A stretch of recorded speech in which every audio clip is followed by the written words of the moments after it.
Hello, my fine feathered friends.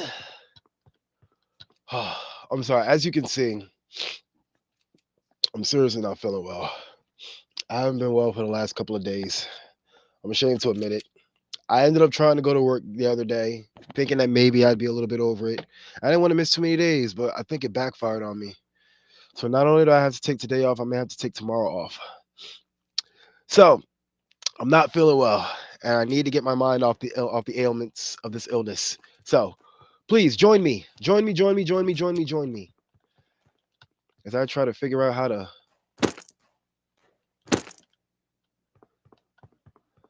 This is a battle royale game I just picked up. Shit was cheap as hell. I'm about to see if it's really popping.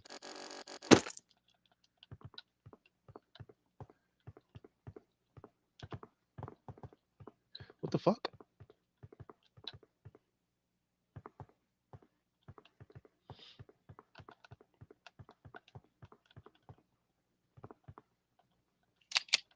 I'm about to say.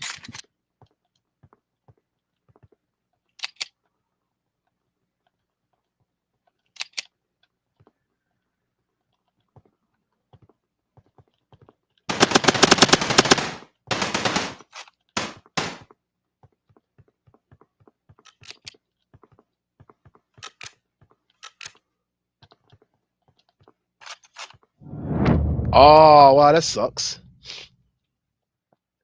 Some battle royale game this is.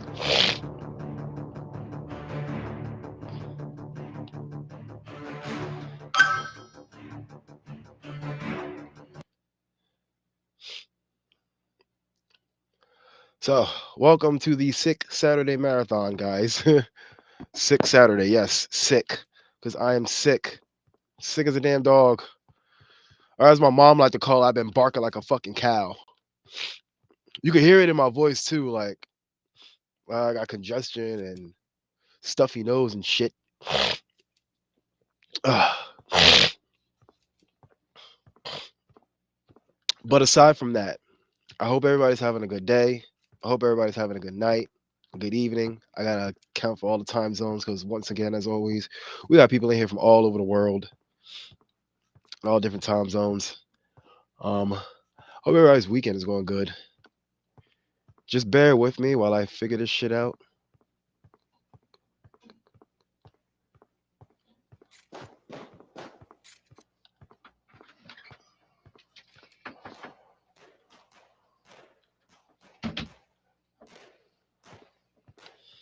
Can I find me a weapon?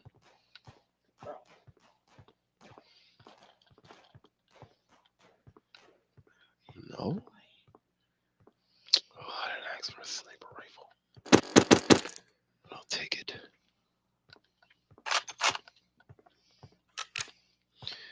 All right. What's this game? Some battle royale game. Yeah.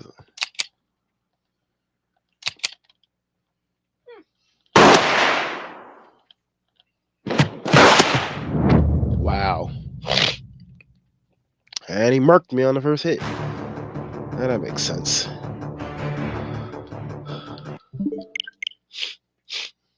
right.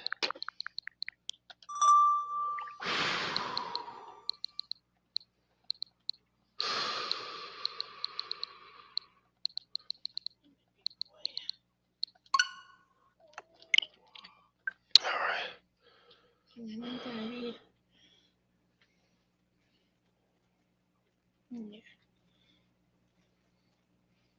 Go, puppy. Sleep tight, big guy.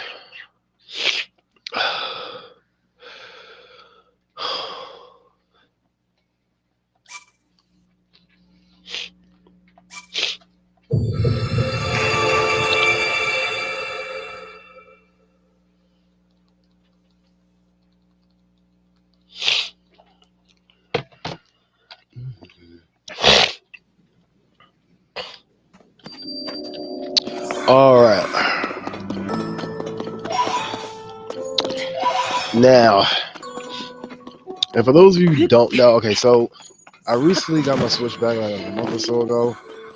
My original one, it it stopped turning on altogether for some strange reason, and I figured as much because I've had it for some years. Uh, so I ended up buying me a new one, but I had to start over on everything.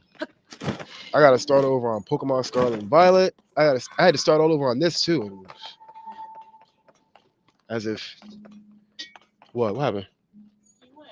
Oh yeah. Of course it did. I'll explain why he was climbing the walls earlier. Let me explain to him. So I had to buy me a new Switch. I had to start this shit all over, which was stressful as fuck. Let me just say, stressful as fuck. I still haven't actually. Can you put your water there, Joe? No, I think that's something from his little hammock. No, her water. Oh. Okay, so if anyone played Breath of the Wild, you would know that Zelda. Ah! I thought I saw a putty tat. I did saw a putty tat. Happy Saturday, friend. Sorry for the ick in my voice. Not feeling so good. Uh, if you guys played Breath of the Wild, you would know that Zelda sacrificed herself to conceal Calamity Ganon within the Hyrule Castle.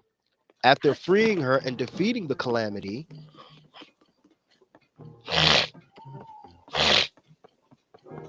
going back to Hyrule Castle unlocked some secrets underneath.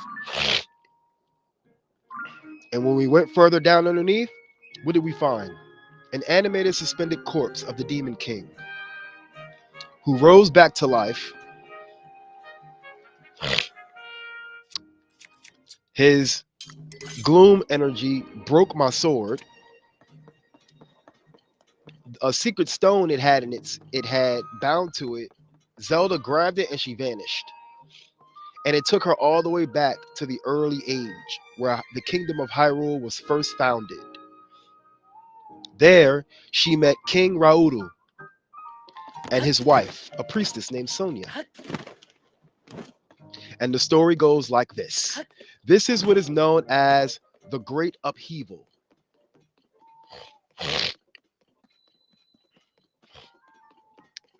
Okay?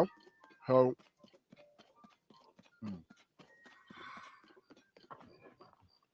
Rauru was said to have been a god of the Zonai. He and his wife started to establish their land. He gifted to her a secret Zonai stone that he brought down. However, they did run into the Gerudo. And as you know, every 1,000 years a male Gerudo is born, and it is said that he will be the leader of the Gerudo tribe. That is where Ganondorf comes in. He tried to attack Rauru and then saw that he was stopped. And when he noticed the secret stone, he grew an evil smile. So, under the falseness of proof of his fealty to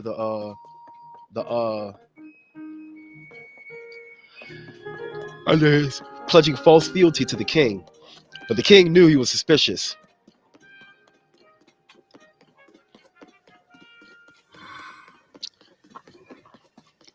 Basically, the Demon King tricked Sonia, killed her, and took her secret stone.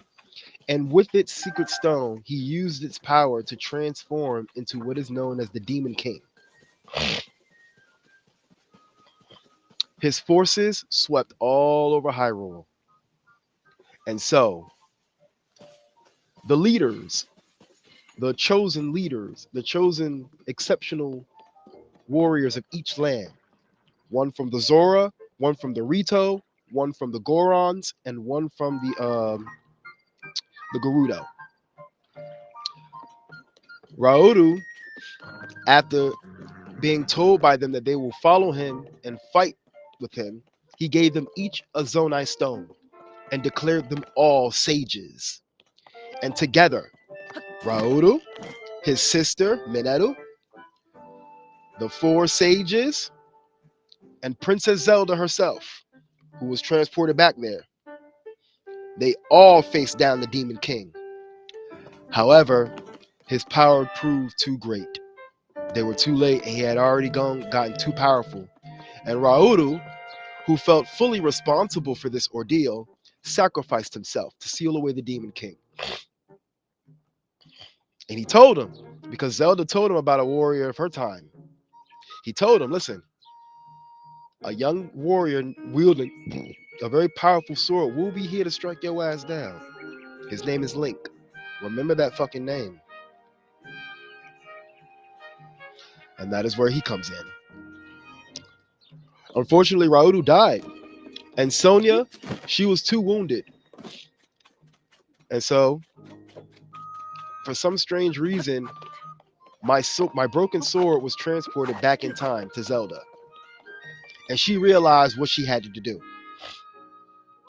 So, she performed a forbidden draconian ritual by consuming the Zonai stone. She became an immortal dragon. She took the sword with her because, according to the Deku tree, the longer the sword to seal the darkness is bathed in light, the longer you soak it in the power of light, the stronger it becomes. So, through this ancient draconian ritual, she transformed into what is known as the Light Dragon. Now, what I'm gonna do is I'm gonna try and find her for us so I can show y'all exactly what the fuck it is.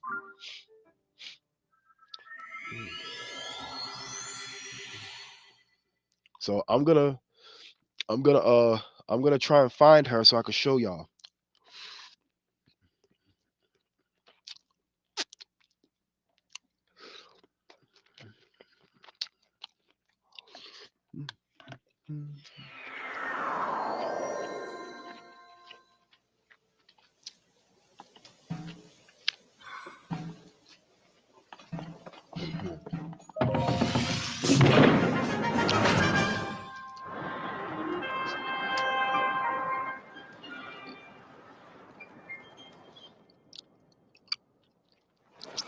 Yeah, when the Demon King came back to life, it caused what is known as the Great Upheaval.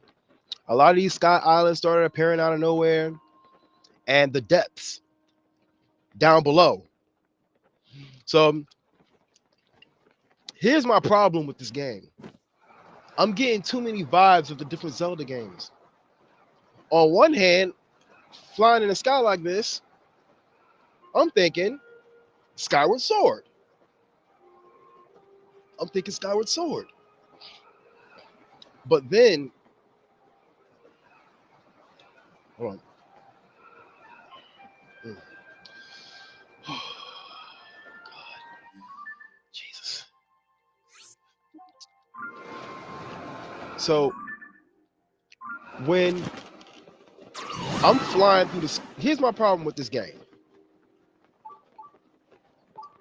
When I think I'm flying through the sky, I'm thinking Skyward Sword. But then I got these sages. These sages. According to the legend, 4 new sages of the respective races will band together with the hero of time. Because after the Demon King's sealing, Zelda went to each of the sages, each of the champions, and told them, listen, my chosen protector is gonna fight the Demon King. He will need the help of the Sage of Wind, the Sage of Fire, the Sage of Lightning, the Sage of Water. And each of these sages has a different story. So, after ensuring that he would get the assistance, excuse me, she performed the draconian ritual and took the sword with her and vanished somewhere into the sky. She dropped tears all over the place that showed the flashbacks and the memories of what happened back then and why she ended up the way she was then.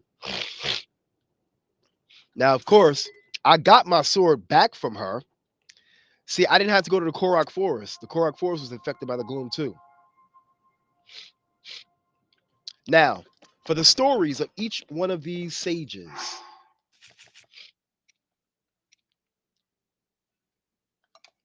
what to say?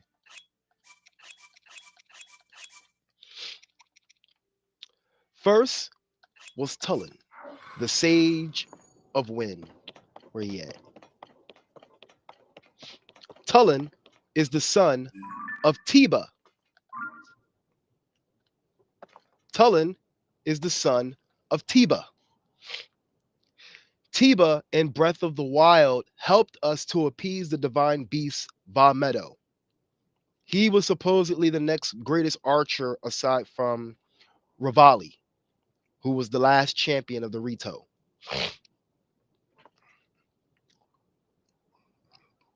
His village had been engrossed in ice cold for quite some time. And Tulin wanted to find a way to stop it.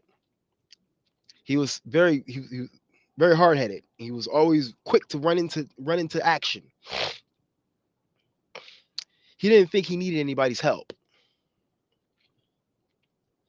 And that's why his father wasn't willing to really recognize him and acknowledge him as a full-fledged warrior yet.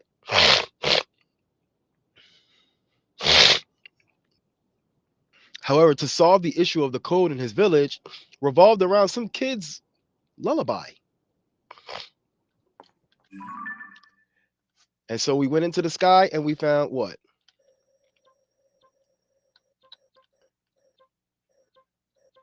The legendary Stormwind Arc, also known as the Temple of Wind. Now, this is why I'm getting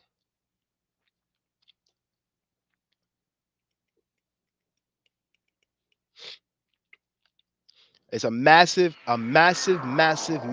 fucking ship. And the reason why it was causing so much cold is because there was a massive ice dragon in this motherfucker. Yeah, as you can see, it's cold as fuck up here. Hold on, let me put on.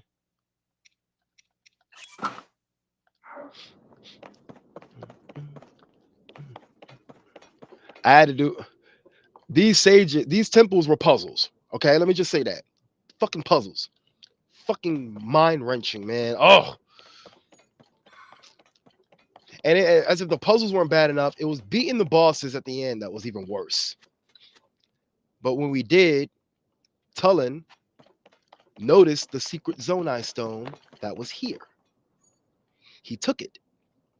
And he saw we were carried into this celestial plane where we spoke to the last sage of wind. And he told us the story of how he was chosen and how they fought and they lost. Where he said, listen, the sage of time, Princess Zelda, came to me and told me that the hero of time will face down the Demon King and he will need our help. So with that, Tulin accepted that. He accepted the Zonai stone and became the Sage of Wind. And with that, he had become a fully fledged Rito warrior, recognizing that he couldn't do everything by himself. All right. So now that he has vowed to fight by my side, I can call upon him whenever I want. For the next one, Yunobo. Yunobo of the Gorons was in Breath of the Wild. We helped Yunobo appease the divine beast Varudania. Here's another part of why I'm getting so many different Zelda game vibes into this. Varudania is named after the last great Goron from Ocarina of Time. Rudania, if you were to rearrange the words, Darunia. Like the last great Goron, Darunia from Ocarina of Time, whom we helped. So we helped him appease the divine beast Varudania. in Goron City. He had been going around. They couldn't go mining for ores and stuff, and because the, the divine beast was moving around the fucking mountain. He was going around the fucking mountain, causing all types of shit. So after appeasing him, so yeah, I'll let me yeah, because his temple is located here.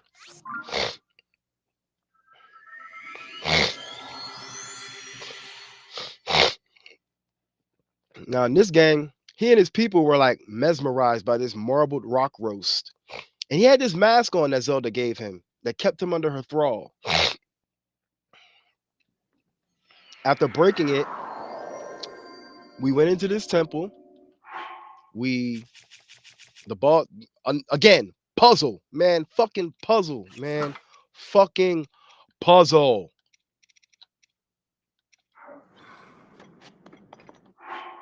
Fucking puzzle.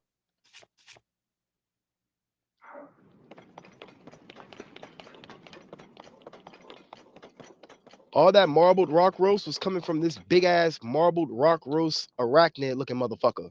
So after we killed him, Yonobo accepted the Zonai stone, and he was told of his place in this war.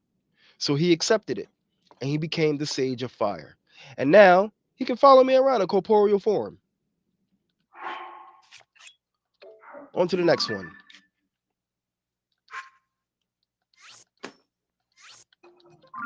Hold on. Riju. Y'all noticed I skipped over one. I did that for a reason. I'll tell you why. I'll tell y'all why in a minute.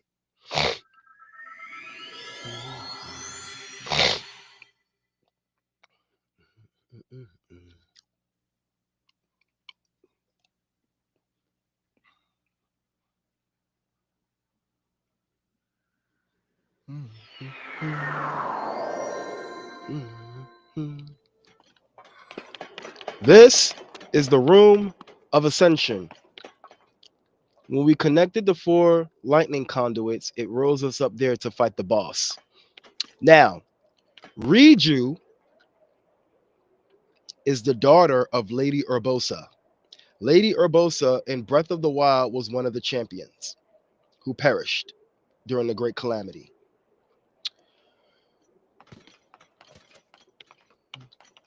We helped Riju in Breath of the Wild to appease the divine beast Va Naboris. Another reason why I'm getting so many. Naboris is named after the last Gerudo, the last great female Gerudo from Ocarina of Time, Naboru.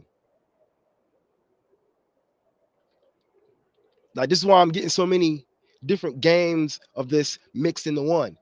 Va Naboris was named after Naboru.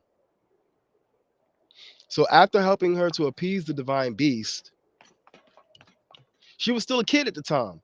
As you can see, she's now a little bit older, and she has fully embraced her role as leader of the Gerudo.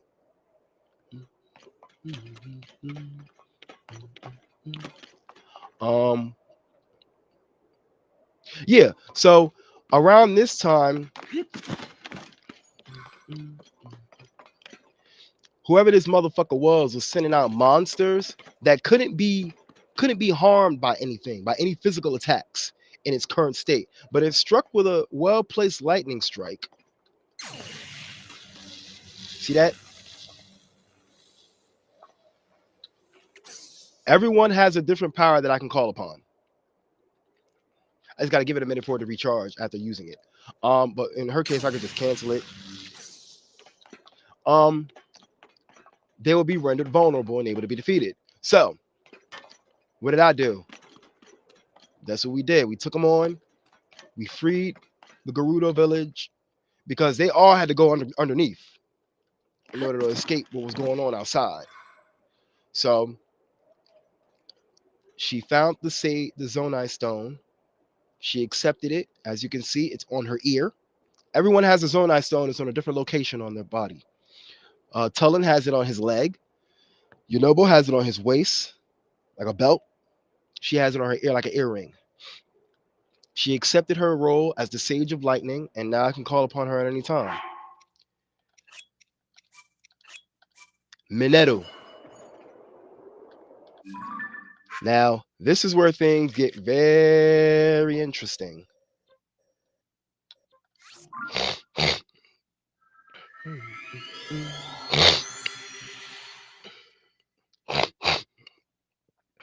Now, according to this legend, there were only 4 sages to get, but we discovered that there was a fifth. And that fifth was Mineru. Mineru, who was King Rauru's older sister. So, using a ritual, she converted herself into what is like a spiritual form and placed her soul, and her spirit was placed inside the Puripad. This Puripad right here. This little thing. This is the Puripad.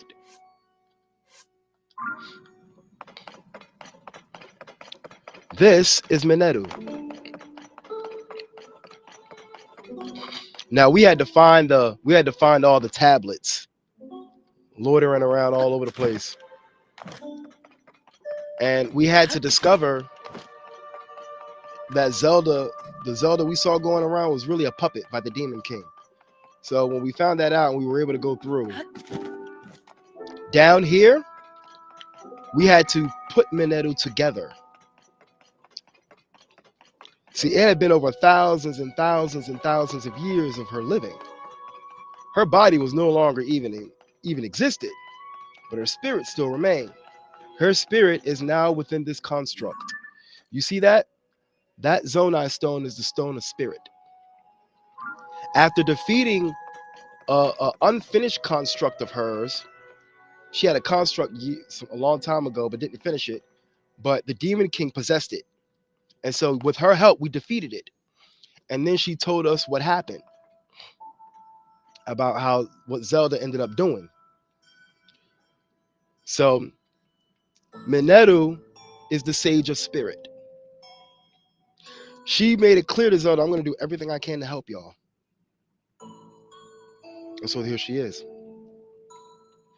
Her spirit is within that construct. I can summon that construct anywhere I want. I'll show you. Give me a second. Let me go back to the sky.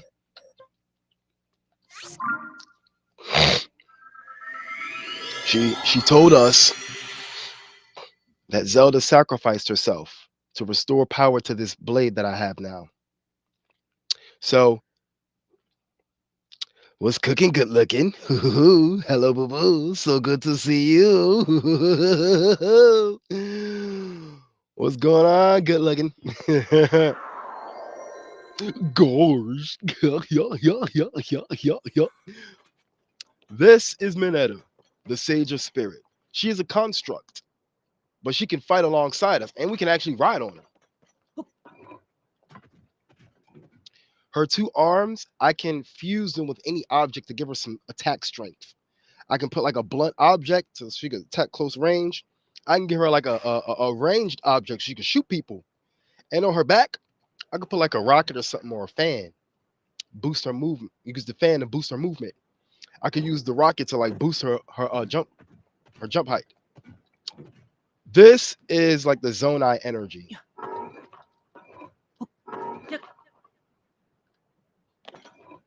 You see that right here? That are like Zonai charges. They determine how long I can use like Zonai constructs around here.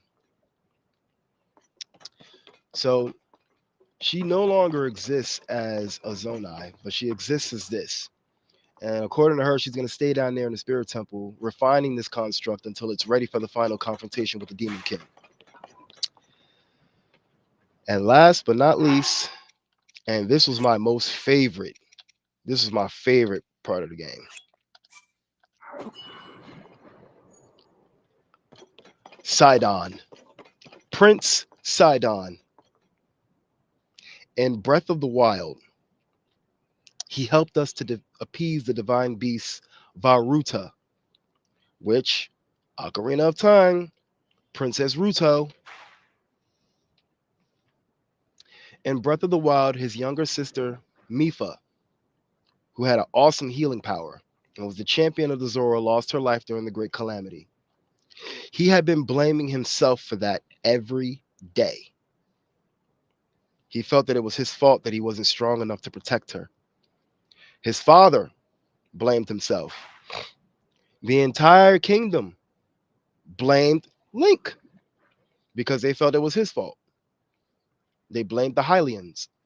But when it was discovered that Link was her lover and she was intending to marry him, because you see this? That Zora armor, this is Zora armor. Okay. Where are the pants? Okay. This Zora armor was specifically made by Princess Mifa. She specifically made it for the person that she intended to marry. And she made it for Link, and he's the only one who could fit it.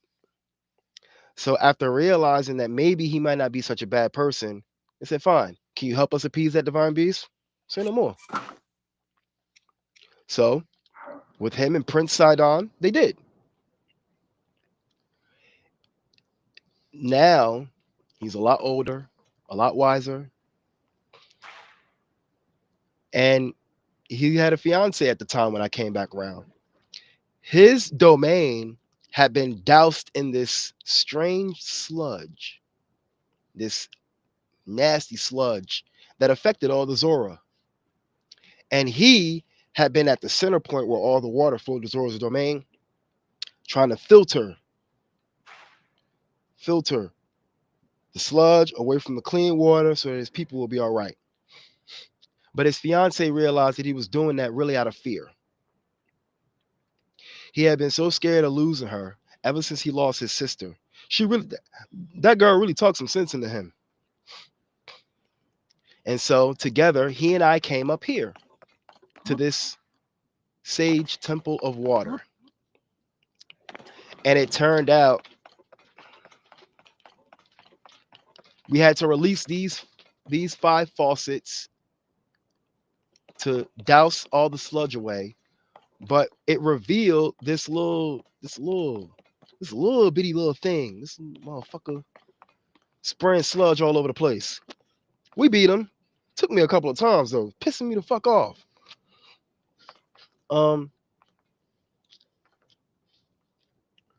However, we did it. He took the sacred stone. He accepted his place as the Sage of Water. But that wasn't all for him. We went back to Zora's domain. And his father, who had fought this monster, was seriously wounded. And he began to really start thinking, like, what's gonna happen to my people? What's gonna be the future? Like, how's this gonna work? And so after defeating the sludge monster, we came back to the domain. The domain was secure. Everything was safe. The water was clean. Everyone can breathe again. And then his father did something I never thought I'd see him do. King Dorephan. The same King Dorephan from Ocarina of Time. He turned around the prince to his son Sidon and said, "My son, I can't be more proud of you than I am now. Once again, you've helped to save our domain. I no longer see any reason to second guess this judgment. King Dorephan is now the exalted Dorephan because Prince Sidon is now King Sidon." So not only did he prove himself, this man was able to wipe away the guilt that he had of not being able to protect his sister. And for his efforts, was given the kingdom that he was destined to rule. Of course, he can't leave, but with his power as a sage now at my command, I can call upon him. They each have a different power. Like I said, this he shrouds me in a shield of water. Where I could probably take a hit, and if I swing it, it was that technique that was very helpful in clearing out some of this sludge and beating the sludge monster. So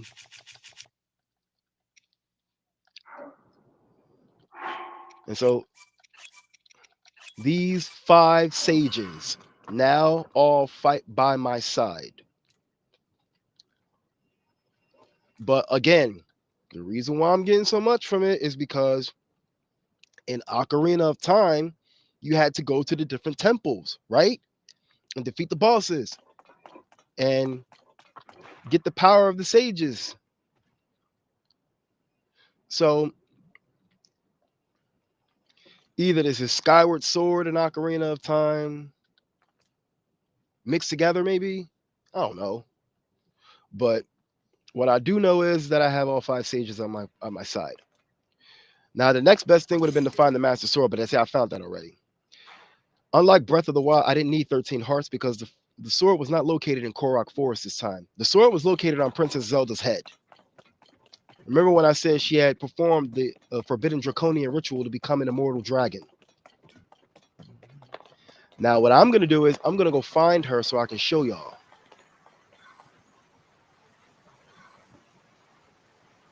That's what I want to do. I want to find her. But the question is, where would she be?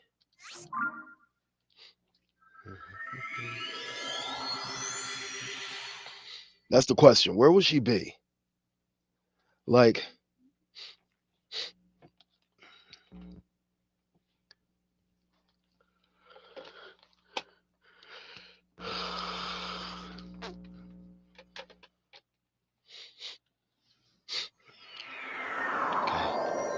just gotta look to the skies.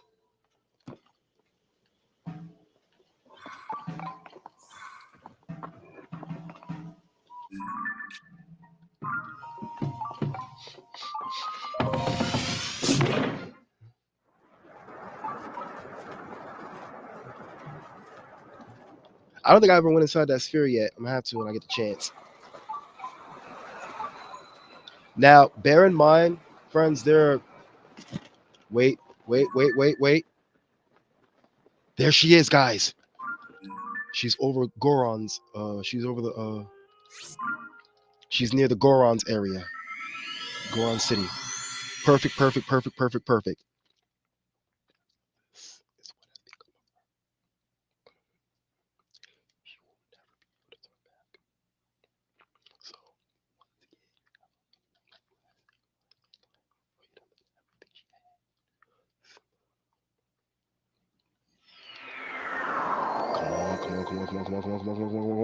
Because I don't know how long she's gonna be. I don't know how long she'll be in that flying around that spot.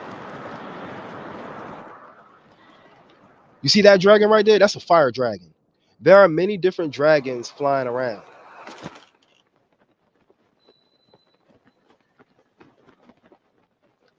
There's a fire dragon. There's an ice dragon. There's a lightning dragon. There are many different dragons flying around.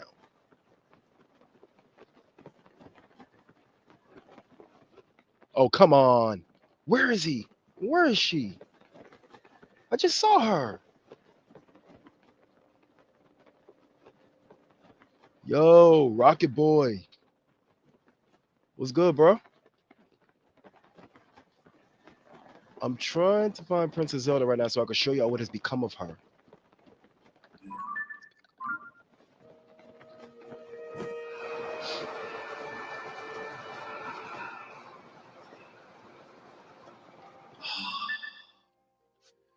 I have this feeling I ain't make it. Let's try this tower.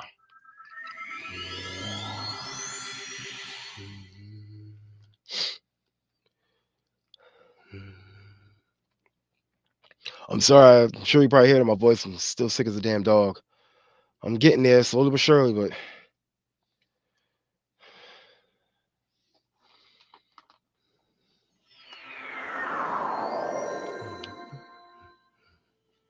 bruh, man, playing this game was a pain in the ass, especially having to start all over again. That means if I put Breath of the Wild back on here, I'm gonna have to start that all over again too. I ain't happy about that shit. Now, Zelda, where the fuck are you?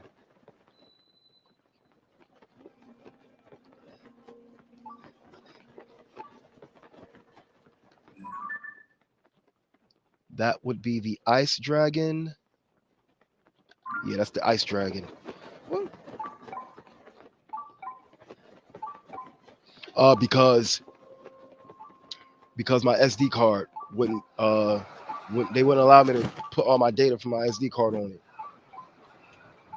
and I can't even make my old Switch unprimary no more because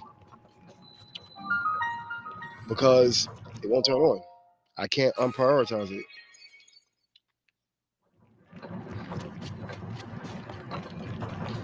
Oh yeah, this is like a Zonai vending machine. You put little pieces of Zonai stuff in it. I'll show you, and you'll be able to like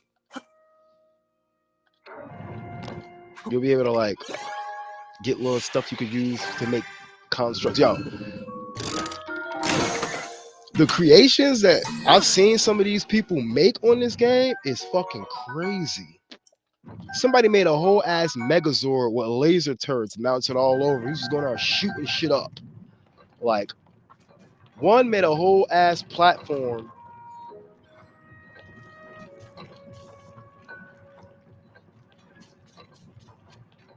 One made a whole ass platform. Lasers, bombs shooting, all that shit. And I'm like, yo, these motherfuckers really don't got fucking. These motherfuckers really do got nothing but time on their hands. Hold on. Okay, yeah. Sometimes they'll also, find themselves going into the depths. I think Zelda's the only one that doesn't do that.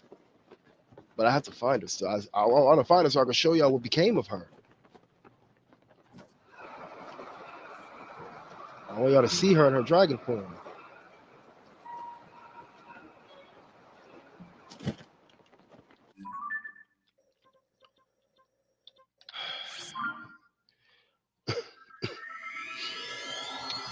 Bet money out. If I'm filling up to it, I'll definitely join y'all.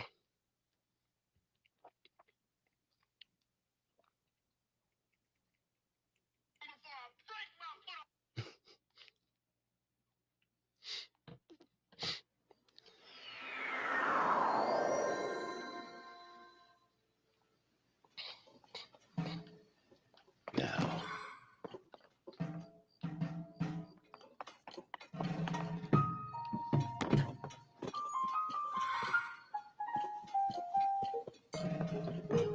let me put on a different outfit that'll help me glide better.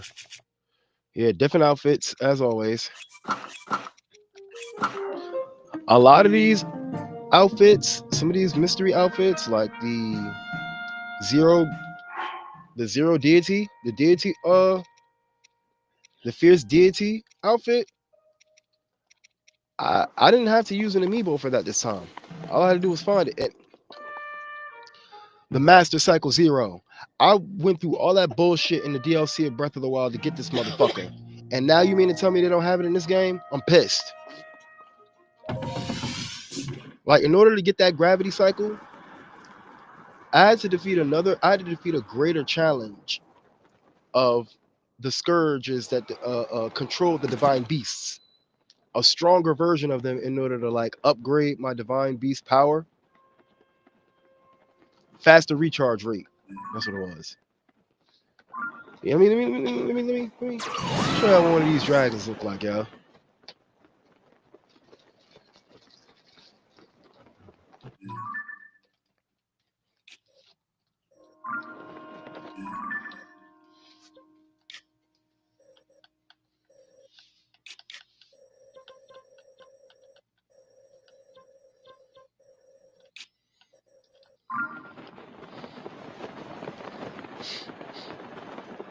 It really is weird seeing him in so many different outfits. It really is. But some of these outfits got special properties. Some protect you from the cold, some protect you from the heat. There's this one outfit that gives you full protection from the lightning. The only difference is that I had to go in, I had to go into that wearing that, not wearing anything else because it would conduct electricity, and a lightning strike is powerful enough to tear a motherfucker down. Um, yeah, look, that's not Zelda. That's a fire dragon. I don't know where these dragons came from. Did I run into them? Did I run into them in Breath of the Wild? I don't know. I don't know if I ran into it in Breath of the Wild. But yeah, look. This is a fire dragon. Ali, get out to the alligator! So yeah, look.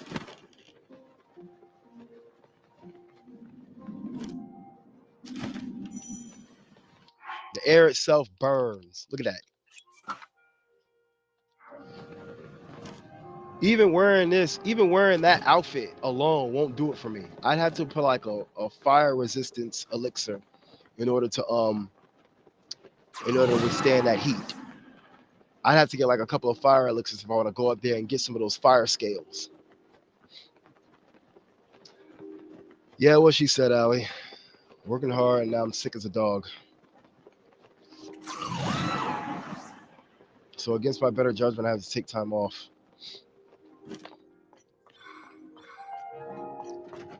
Uh, I'm looking for the princess so I can show y'all what she looks like, so that y'all can see what has become of her.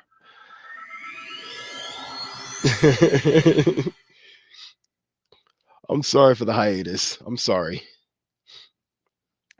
How are you? How's the husband? How's the kids? Are you still flexing on them? You still flexing on these hoes with your car? Oh shit! See, it's cold as fuck over here. Oh no, shit! Mom's been going on for like what, damn near 48 hours. Like I'm ready for this shit to be done. Now, if it's probably the ice dragon is probably, excuse me, sitting around here somewhere, if not underneath. Yeah, like in some areas, you gotta wear certain clothing to protect you from the weather, else you'll lose hearts. Excuse me.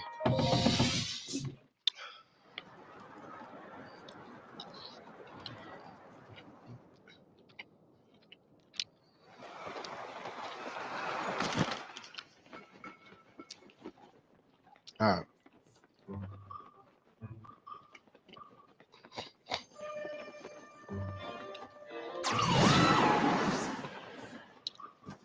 I'm still looking for her. Okay, but while I'm looking for her, I'm gonna tell you guys the rest of the story. Oh no! Fuck! Wow. Jesus. Oh my god.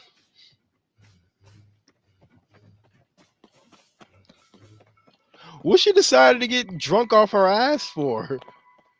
Was she grieving? Is everything all right, or did she just decide to like fuck it, turn down for what? And this is 24 hours, so it had to have been. It had to just because it's Friday. It's Friday. It's the weekend. Turning up. We turned.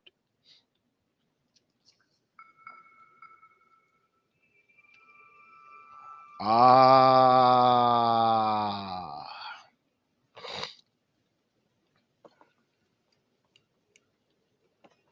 gotcha. That's yeah. That's shit. Yeah, that. Oh my God, no, no, yeah, no.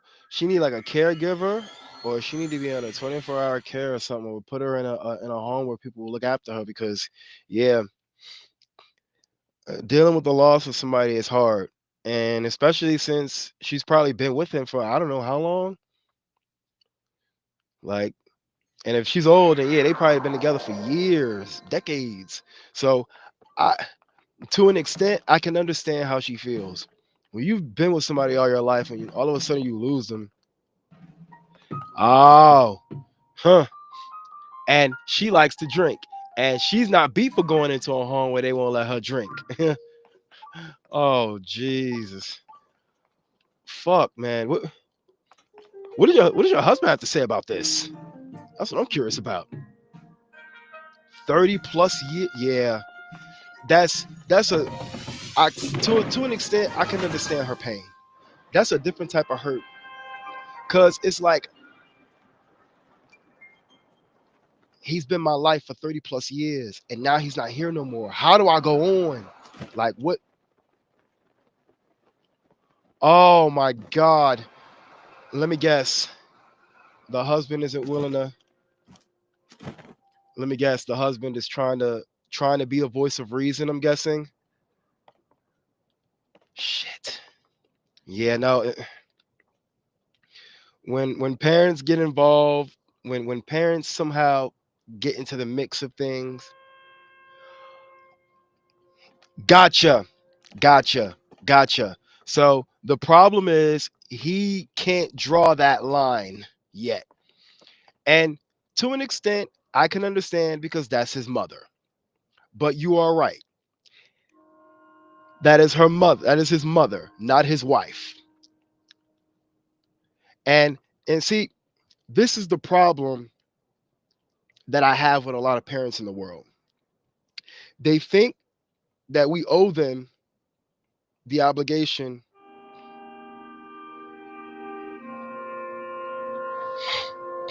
What the fuck? She let her ex-boyfriend send him off. Oh nah, you got me fucked up. Nah, oh nah, bruh. Yo, Ali, you gotta have to tell that man to grow a pair and fast. You gotta tell him to grow a pair and fast. And he better do it quick. He gonna fuck around and lose a good woman because of his unwillingness to cut that damn umbilical cord. Yeah, no. Oh my God, yo.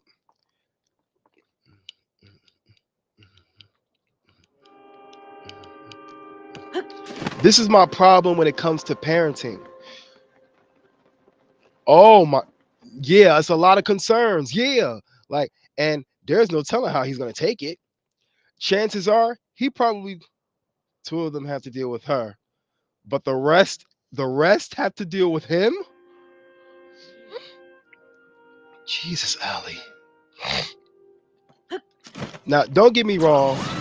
I love my mother to death, and there's nothing I wouldn't do for her at the end of the day. However, okay, okay, one page with him, two with her. Okay, okay, okay. Don't get me wrong, Ali. I'm an equal perspective abuser. Okay, I'm an equal perspective abuser, meaning I like to look at shit on both angles because there's always a side to it. There's a side to every fucking story. You get what I'm saying? I love my mother to death, and there's nothing I wouldn't do for her. I would move mountains for my mother, but I have a life of my own too, and I'll be damned if I allow my mom. No offense to my mom, but even my mom knows. Like, because when we stop calling our parents as often as we used to, it's a clear message to them that we grown, we living our lives, we got this. I still remember everything she taught me, but she knows at the end of the day I got a fiance. And she knows that I'm gonna have duties to her that are gonna take precedent. So yeah, your husband has to understand. Yes, that is her that is see, but see the difference is you know that there's a line to be drawn. You know there's a line to be drawn. You know that your mother is not married to your husband, your grandmother's not married to your husband. Yes, like you understand. Like I got a life. I'm a wife. I'm a mom. I got things that now are gonna take immediate precedence over anything that y'all might want. You, you and me both. I drew that line when I was 19. Hell, before I even hit 19. Like I drew that line when I decided to stay at the homeless shelter at 19 years old, that's when I officially drew that line, officially and permanently. That was my way of cutting the cord. So, yeah, your husband, I had to have, I may have to have a man to man. I may have to have a heart to heart with him, cause cause I don't like this. I don't like this. I don't like this. I like y'all too much, and I don't want nothing to happen to y'all. Like, something gonna have to happen. I know it'll be bad because then he would say, "Oh, you letting everybody in on our motherfucking business." Da, da, da, da, da, da. Sometimes, Allie, sometimes, and let me tell you something. This is a lesson that I learned from my mother. I used to have a bad odor to the point where a single thing of deodorant, a single type of deodorant wouldn't work for me. My mother sat me down one day and she said, "Ibn, what if a stranger came to you one day and said, 'Yo, I don't know who you are, but you stink.' What would you do?" I'd be embarrassed. She's like, "Yup, you what you do? I'm gonna go home and take the longest shower I've ever taken." Because sometimes that's what it takes for somebody else to call them out. Sometimes it's gonna have to be, it's gonna something's gonna have to call them out. And it has to come from someone who's been in that position.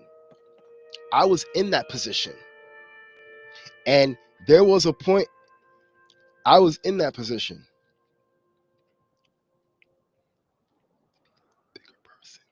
You can't do that. You can't have it both ways, man. You can't have it both ways. You can't have your fucking cake and eat it too. You can't cut ties with her, but then want to be the bigger person. You can't do that. In order to be the oh no. Oh no. Oh no. Yo, I'm seriously hoping that does not have to happen. Like, I really hope he gets this in his fucking head. Like, cause let's just be real. Let's be honest. And I'm gonna be dead honest. My mother ain't gonna fucking live forever. Absolutely. Absolutely, Allie. Yo, I'm here anytime. Anytime. Even if you just need me to listen. I may not always have the best advice in the world, but I'm a good listener. Anytime, Allie, my line is always open. Please keep that in mind. I got an open door policy with anybody. You got a concern, come to me. But yeah, no, I'm not stupid enough to be ignorant to the fact that my mom ain't gonna live forever. Where do you think my mother might be 30 years from now? 6 feet under. Where am I gonna be 30 years from now? With her. What am I gonna do then? Am I gonna look to my mom for advice? No. No. So yeah, he's gonna have to cut the cord. And he can't cut her off and be the bigger person. Either he's gonna be the bigger person and lose you, because now he's clearly now he's putting himself in a position where he feels like he has to choose and he doesn't have to.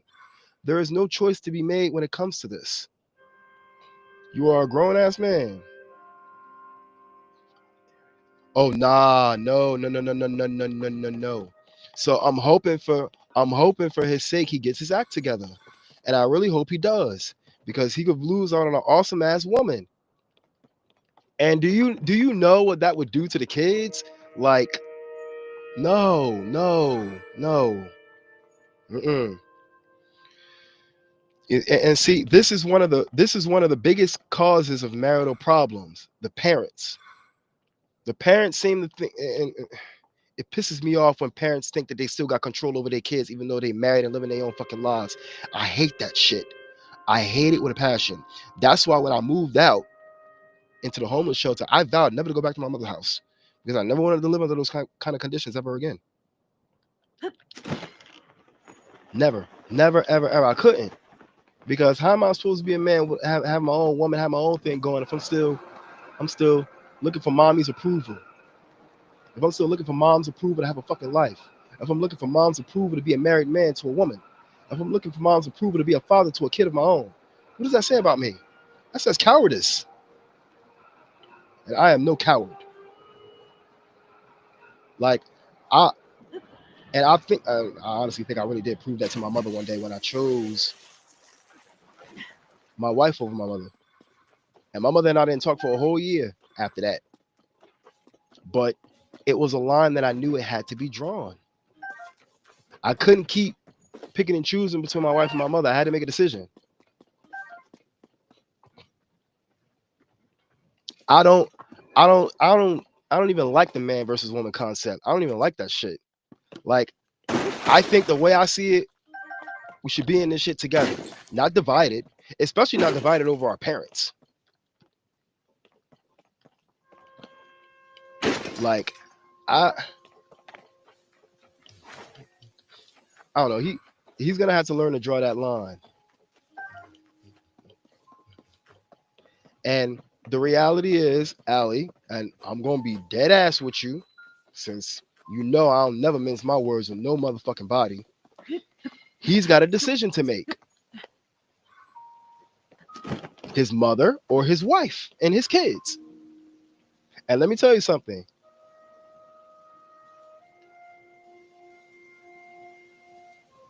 Make one. Shit, make you a little whiskey or a little bourbon or a little moonshine or something like that. Yeah, do something. I wish I could smoke right now, but I'm still sick. Yeah, like that. Oh, Allie, I'm so sorry. I never would have envisioned something like this happening to you. I mean, you talk about everything going on in your life, it seemed like you guys were so happy. Like, when did this start? Or has this always been an issue?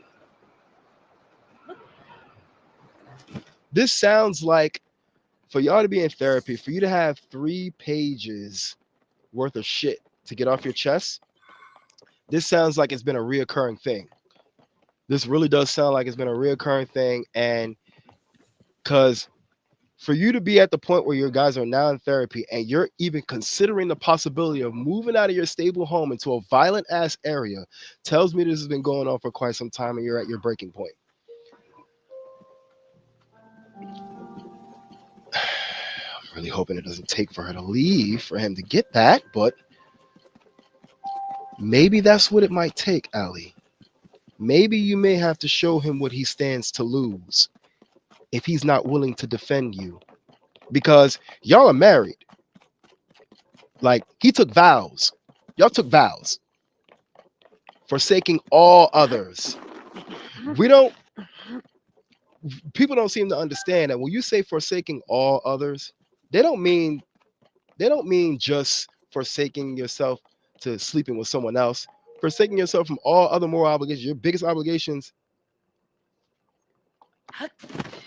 are that. Oh God, this woman. Yeah, but still, y'all did take vows though. Yeah, but okay, but he's not in an open relationship with his mother. Or is he? You mean to tell me he blowing her back out on the side without you knowing? I'm sorry. I'm sorry. I'm sorry. I'm sorry. I'm sorry. He's like, but you see the point that I'm making. He's not in an open relationship with his mother. He's in an open relationship, but a relationship nonetheless with you.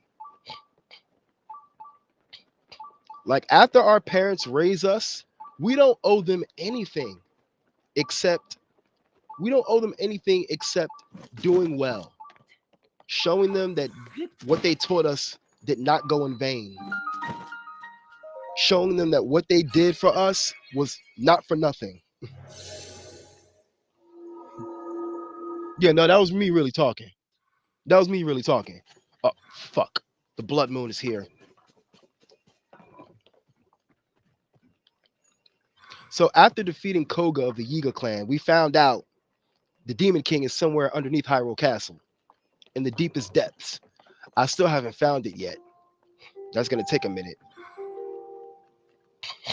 Like, yeah, please, by all means. Like, yeah, but he ain't in the take your time. I'll be here.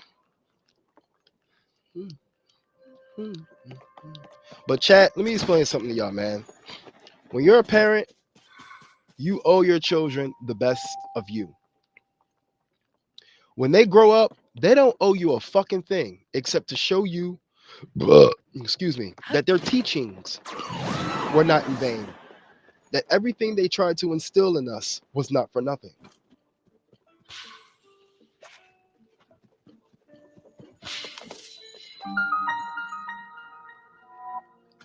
Fuck. Hang on, guys. Blood moon. Oh, sorry. I fused that sword with a couple of skulls and increased the attack power. Look, look, look, look, look. When the blood moon rises, all the monsters who were slain will rise again. And during the blood moon, it is when the Demon King's power is at its strongest. Well, back in Breath of the Wild, Calamity Ganon's power spurted out. See? All the monsters that I originally slayed and went around and slayed, they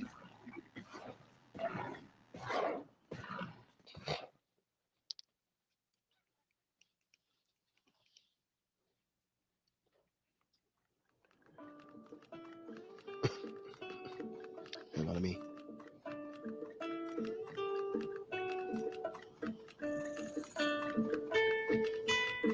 There we go. Okay, yeah, there we go. But meteorites falling from the sky again. Okay. Not worried about that. I'm worried about finding Princess Zelda. Uh, that right there, my friends, is Hyrule Castle. It's been floating in the sky ever since the Great Upheaval, ever since Calamity, Ganondorf came back.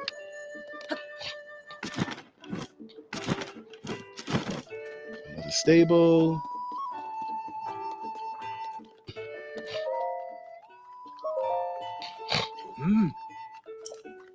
Oh.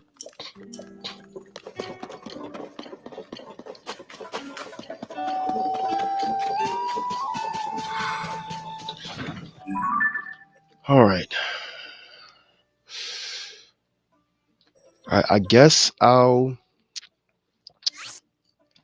go and try and find the Demon King right now.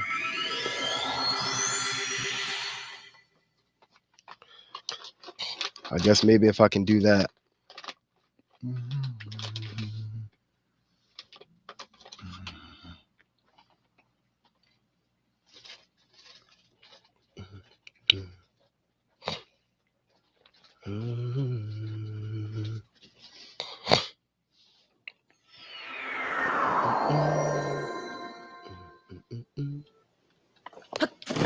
All right, so yeah, they made this the new lookout area.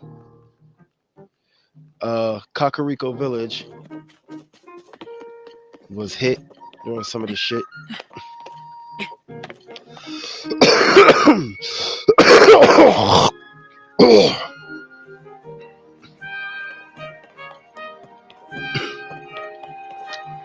All right, with each village I saved, the races gathered here. Like, see, you got the Zora, you got a couple of Gorons rolling around. Look, you got a couple of Rito flying around.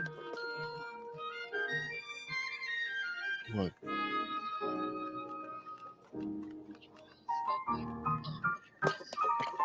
The whatchamacall that looked like a whatchamacall. Yeah. Look like me.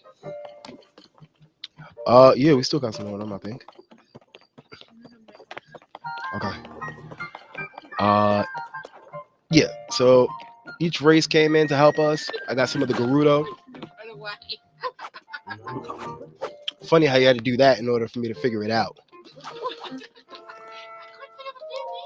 It's funny how you had to do that. It took for you doing that for me to know what it was. As you can see, we got Gerudo from Gerudo Town coming over here to help.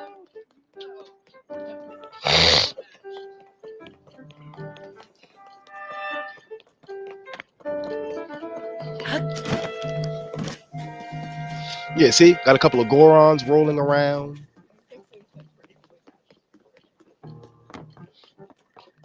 These statues.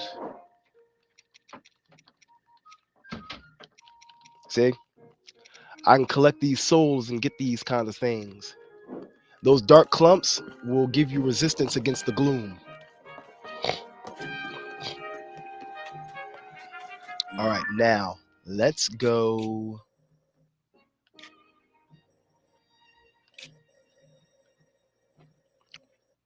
The nearest one is right there. Okay.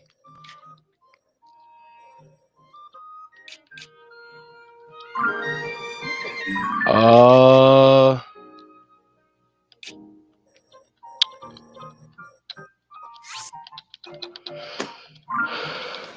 Bet. Let's try it through there. Technically, I don't even know if I'm ready to face the Demon King yet. I don't even have enough hearts. But I'm only going to test my luck, really. Like, this ain't even really a case of. This ain't even a case of me testing the waters. It's just to see if I can find him. So I have all the sages. I have my master sword.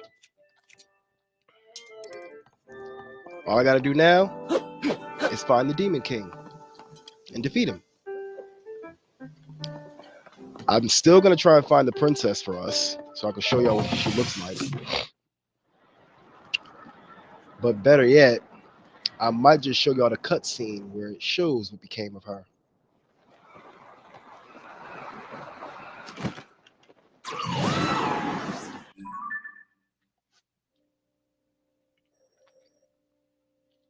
Oh, no. Let me go here. Let me go here. Let me go here.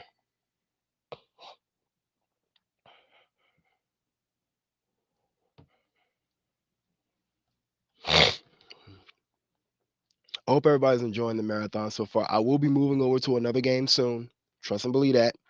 I just want to move around here a little bit, get real acquainted with things. Since I got my Switch back, I haven't streamed on it yet. So this is actually my first time doing a stream on my Switch again. At least I think it is. But yeah, I do have to start everything over, unfortunately, which is stupid as fuck. But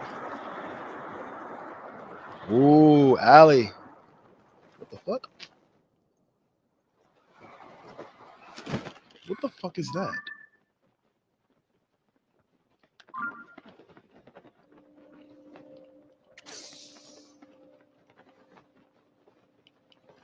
Jesus, I bet it is freezing outside.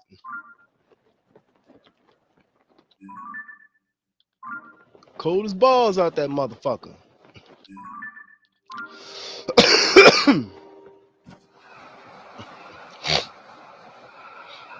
Yeah, but Allie, we gotta find a way to pull that man back.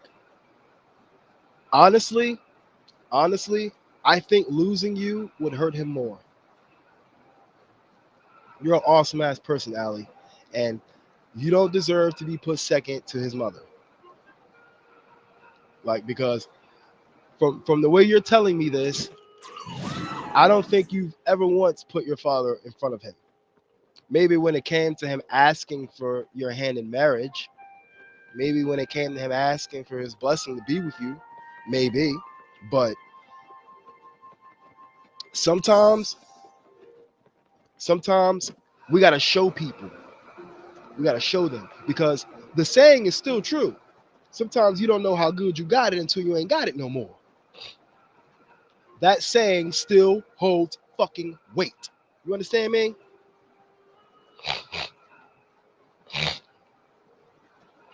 That saying still holds a lot of weight to this day. Sometimes we don't realize just how good we got it until we don't have it no more.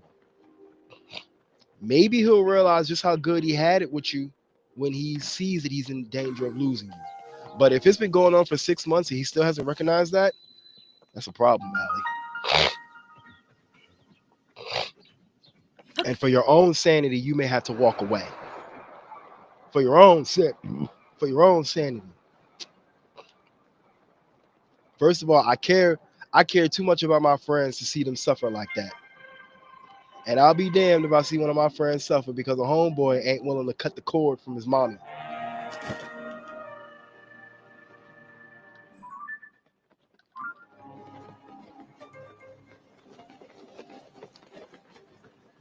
If big man ain't gonna cut his cord from mommy, then maybe he is better off without you.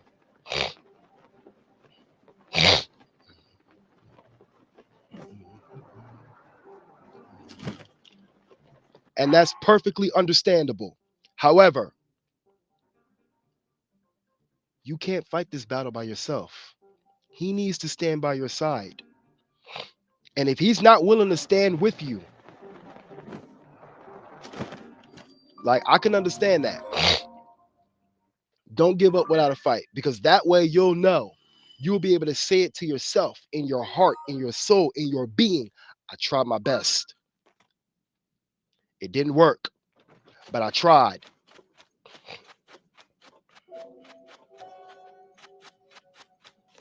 Don't cry, Allie. I promise you it'll be all right. I promise you it'll be all right. He gonna either get his fucking head, get his fucking shit together, or he gonna see what it's like. Trust me, it's gonna be all right. One way or another, you are going to be just fine. You have my word on that. I need you to trust me when I say this shit, Allie.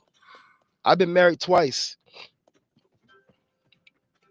You and me both.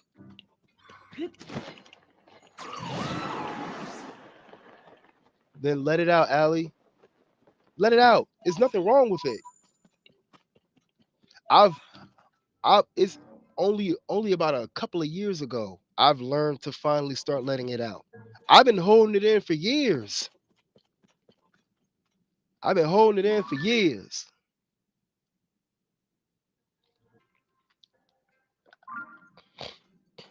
Like I've been holding it in for years. Only a couple of years ago, thanks to my fiance, I've only just started to learn how to really let it all out. But it's nothing inhuman about that. Do it. If that's what it'll take to get it off your chest, do it. And I know you feel like I feel like I want to cry, and I feel like he should be here for me to cry on his shoulder. But how can I do that when I'm crying because of this? Because he's part of the reason. Like I can understand. Please believe me when I.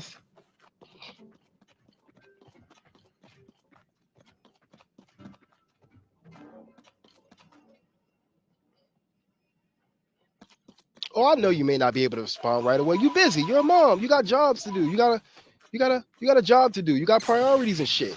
I'm never gonna. Let me tell you something. I am never, ever gonna get mad at somebody who has shit to do with their life.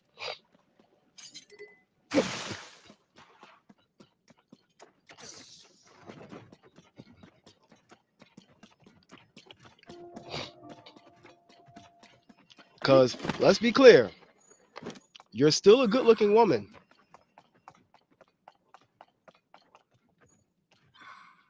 I said it. You're still a good-looking woman with an awesome personality. Like, oh, what movie did you go see? Damn. Yo, and you know what's funny?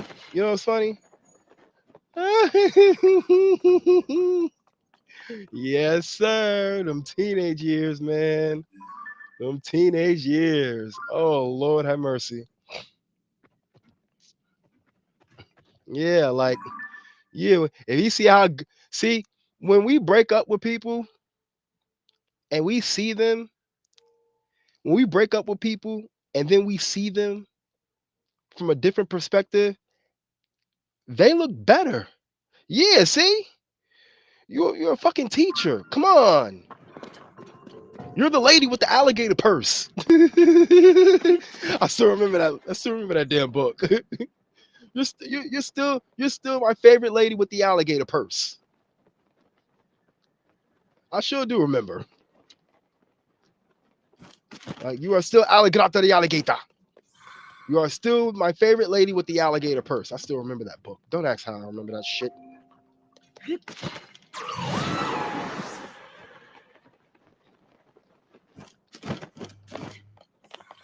Oh, praise God, yo. Praise fucking God. That's real good, Allie. Real shit. Real fucking shit.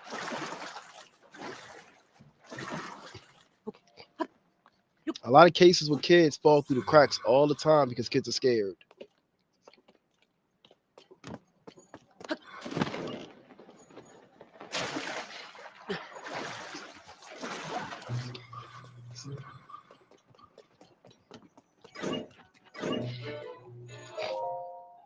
Even the faintest light stands out in this darkness. Just look at the deep. What do you mean no longer hybrid? To the point where you can't work from home no more? Oh no. Fuck. Damn. It's like one thing on top of the other.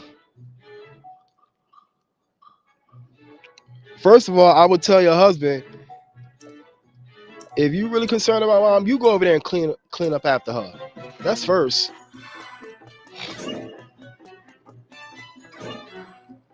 Oh nah, that's too much gas, bro. Yo, Ali, y'all got me fucked up with these gas prices, yo.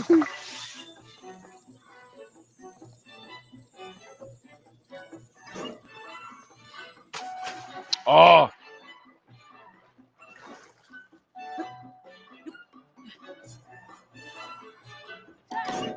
the government is taking over too much. We ain't gonna be able to do shit soon.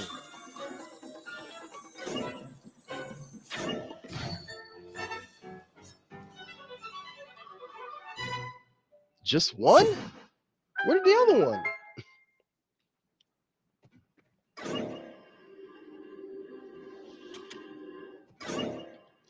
It seems that it didn't help. It seems that if anything, it's caused a rift between the two of you. Like, if anything, it looks like it's only caused a rift.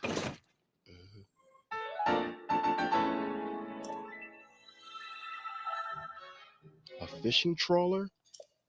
Okay.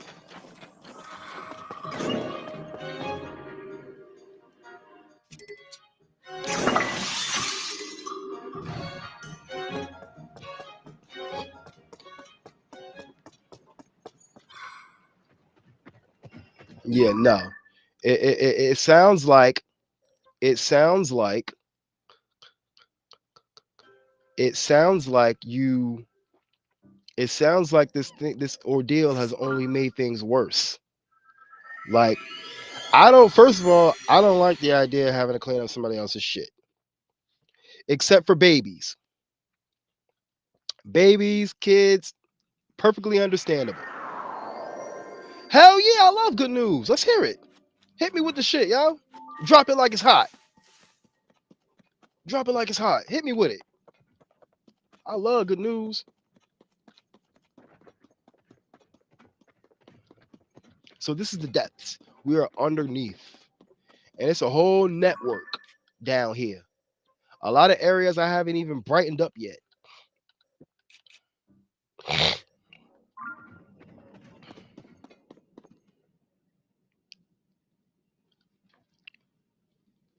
The 26th of this month? Say fucking word. What kind of giveaway you doing? Bars. What kind of giveaway you doing?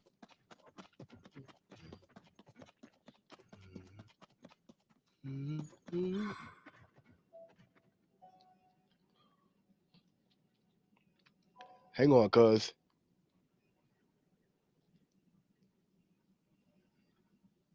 Wonderful. Ooh. I would love to be able to win one of those from you. So I could do the unwrapping in front of you. I would love to be able to do that. I would love to be able to win one of those. I would love to be able to win one of I've never won a giveaway in my entire life. During my entire streaming career, I've never won a giveaway. Oh, shit. You better hope I don't come in there and start acting a fool. Better hope I don't go in there and start acting out.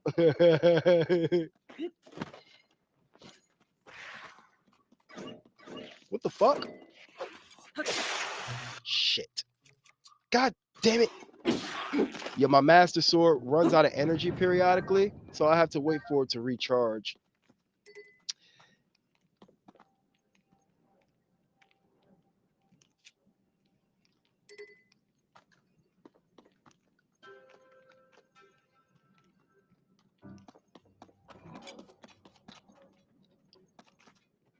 Hell yeah. I would love to be able to win one of those. Hell yeah. Hell yeah. Even better. Help charity. I'm big on giving charity. I'm big on that shit because as a Muslim, it is highly looked up. It is highly smiled upon when you give zakat or charity to the less fortunate. Is this it? Oh no. I'm looking for the Demon King now, so I can see if I can find him. Hope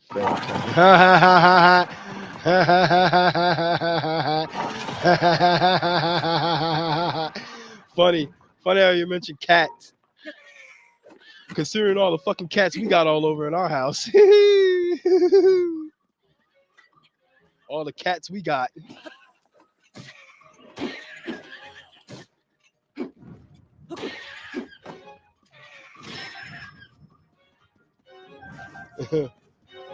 All the cats we got.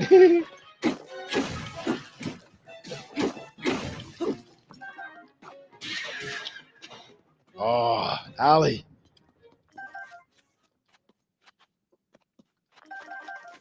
Of course I do. But I'm just saying. It's funny she mentioned that because we got a whole family of cats in this motherfucker, yeah.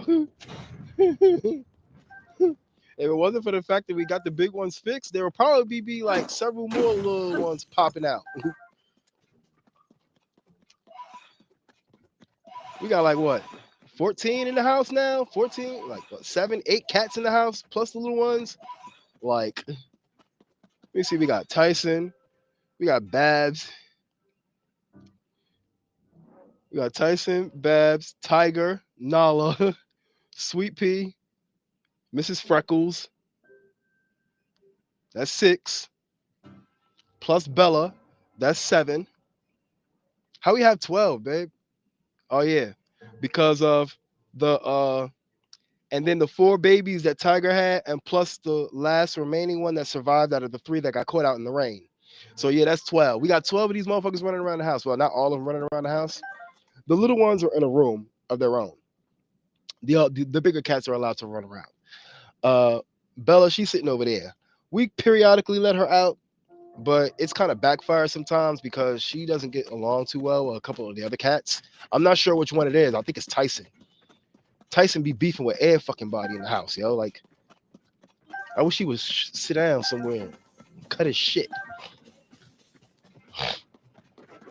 Um,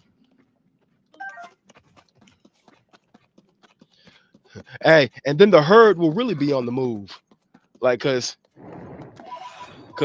late at night around this time by now, I'll be hearing a lot of commotion going on. I'd be hearing a lot of commotion going on in this bitch.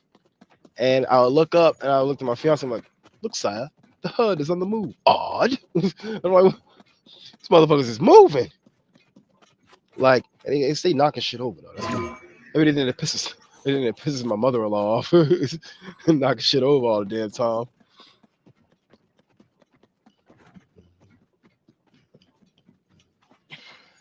I'm not surprised. I'm surprised I'm not hearing it right now. Okay, so I'm gonna have to use YouTube to help me find out what the fuck. I'm gonna have to use YouTube to help me find out what the fuck, um, what the fuck this Demon King is at.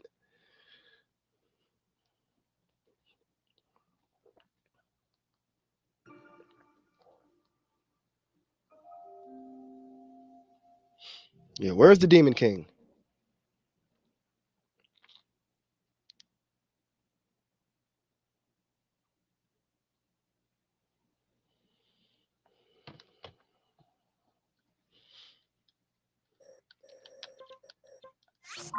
Okay.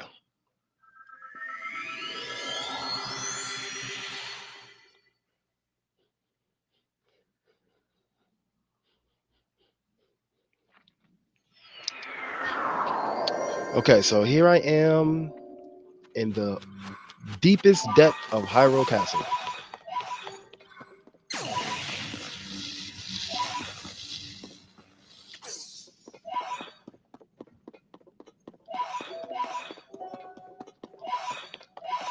Um. Okay, it says jump down.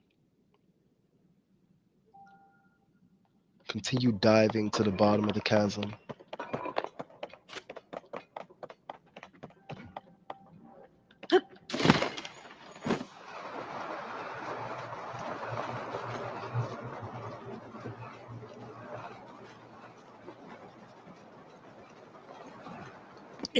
Oh crap! I didn't. Now I'm ragdolling.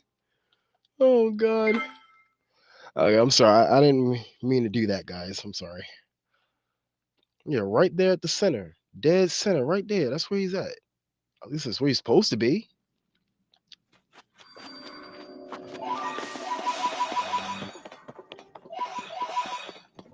But excuse me. Yeah, but seriously, Ali, I really hope it works out for the two of y'all. Like, you're too good of a person to go through that, and me, I wouldn't subject myself to that either.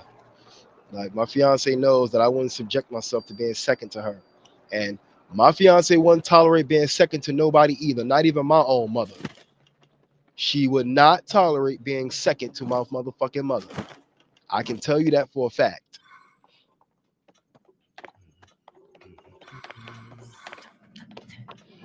And do I blame her? Hell to the motherfucking no.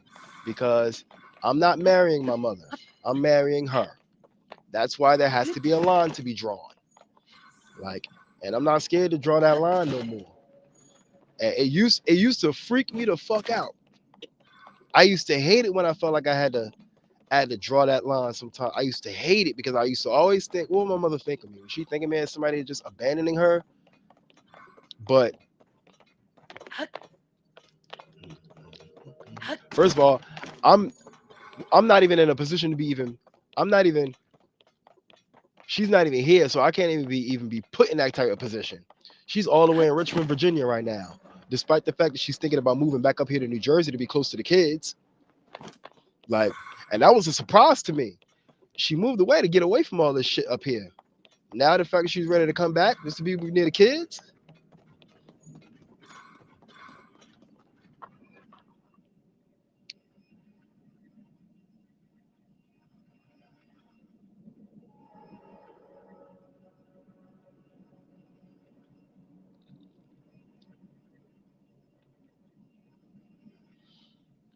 Okay, maybe it's down here.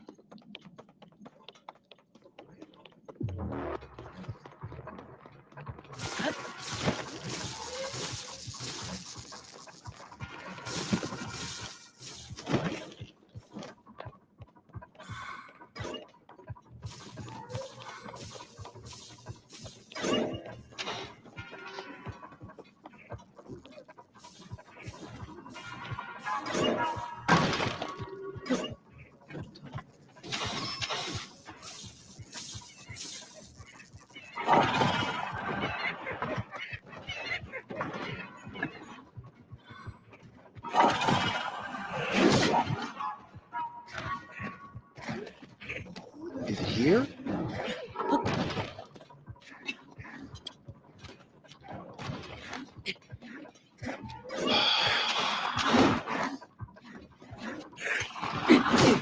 Damn.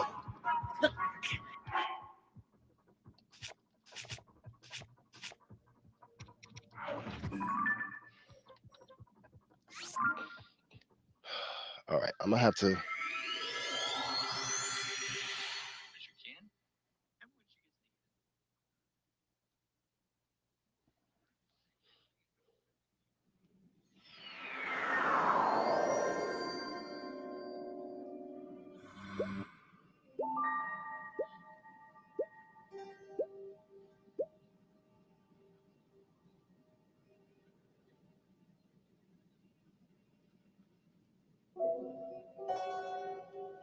Bear with me a moment, guys. I'm trying to figure out where to find this motherfucker, so I'll know where he is.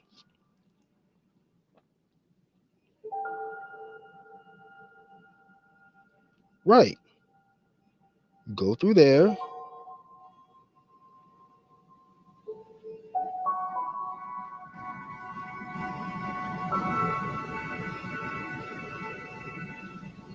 Gotcha. Found him.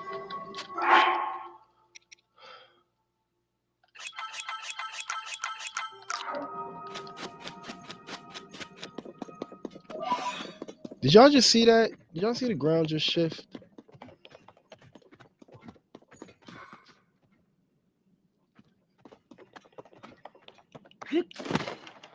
All right, Allie.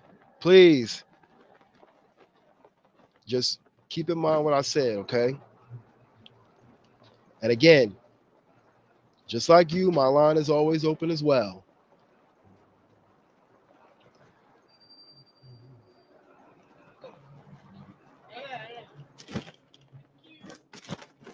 I appreciate you coming in, though. Okay, I'm gonna have to. Should redeem the take to the head, so I'm gonna have to take this for you before you go.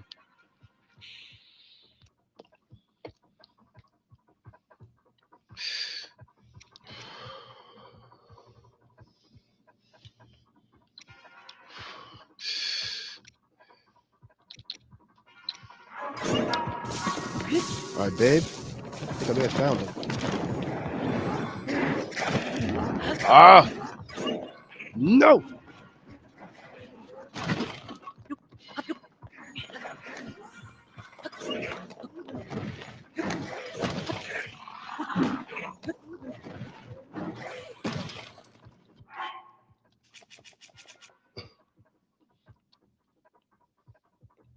Oh, what the fuck? Yo, Alderin 82. Thank you for the raid, bro. Yo, I wasn't expecting that. Yo, what's good, fam?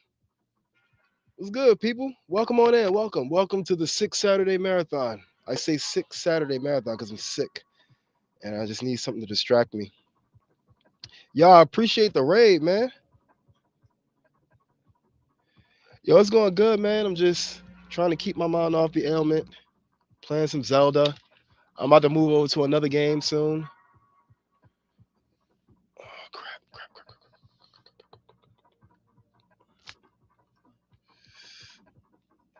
I'm trying to untangle the cord to give you the cord so I don't.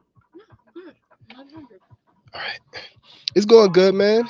Yo, bro, this was one of my favorite ones so far. Right now, I'm trying to find the Demon King so that I'll know where he at. So that way, when the time come, I can just face that motherfucker down. But I'm really going there to see if I can see if I'm ready to fight him. Really. Shit, a Lionel.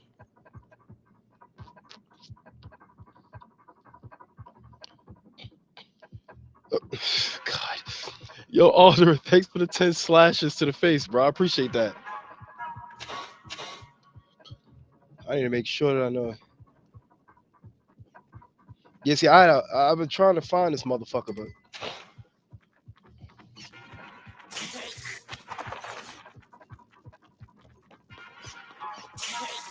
motherfucker.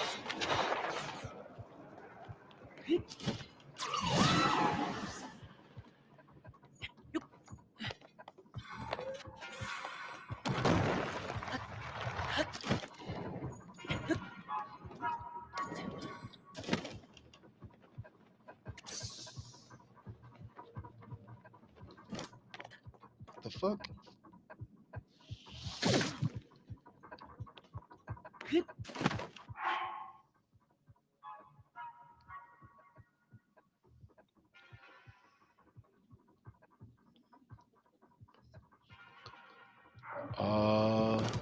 What the fuck is in here?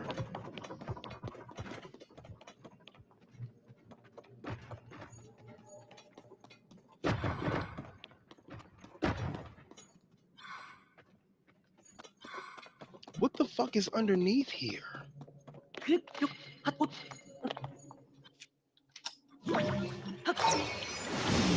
Yeah, I'm trying not to. I'm just trying to figure out where the fuck this Demon King at so I can get ready to shoot the fade with him. Yeah, I'm just trying to figure out where the Demon King at so I can get ready to shoot the fade with that homeboy. I'm sick of his shit and all this gloom going around. This must be it right here.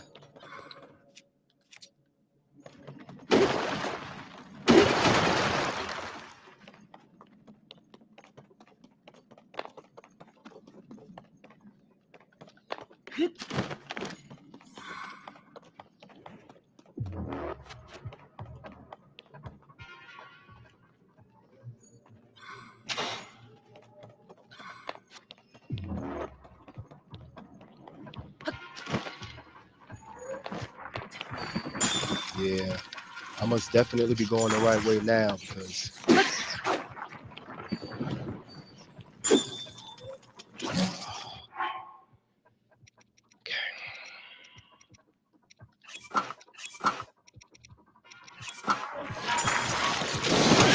oh, son of a bitch.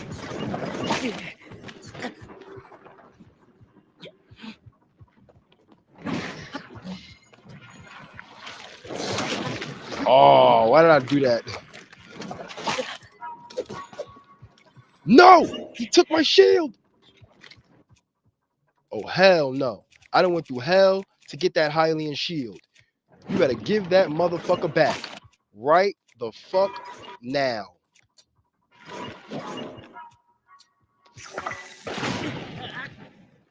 Damn.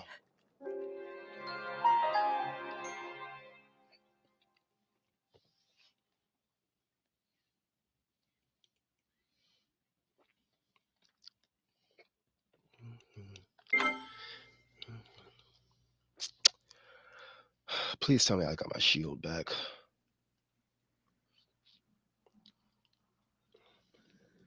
Oh, appreciate the posture check, man. Matter of fact, let me turn on my back massager.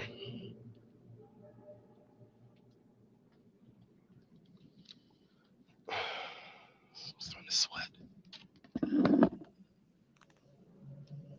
Sweating now.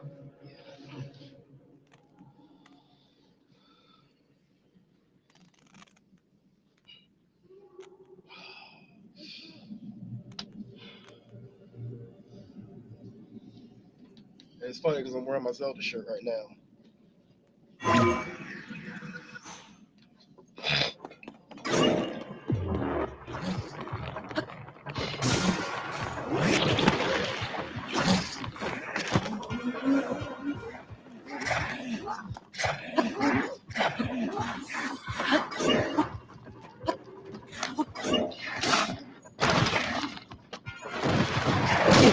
All right. Let me first, since I know exactly how to find the Demon King now.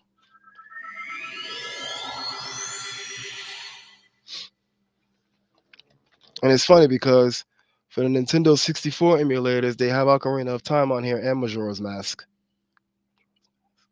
I think Majora's Mask is the only one I probably haven't beaten fully. Majora's Mask was a pain in the ass. Probably a lot worse than Ocarina of Time. Then again, they all were bad, especially without nothing from especially without no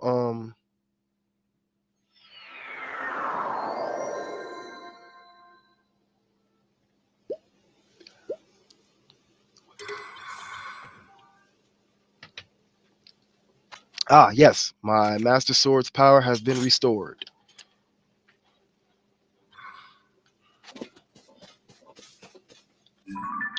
All right, so what I'm gonna do.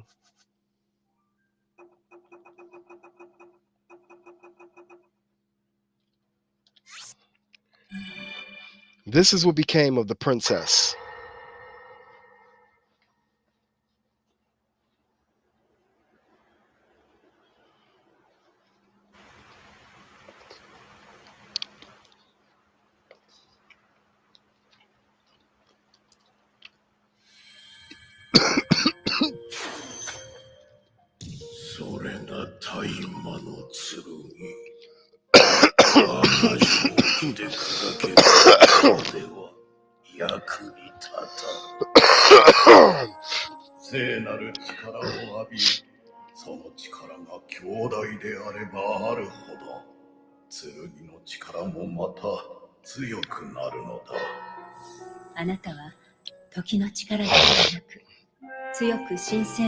She does have a sacred power that can dispel evil, and that is her sacred sealing power, the Triforce of Wisdom.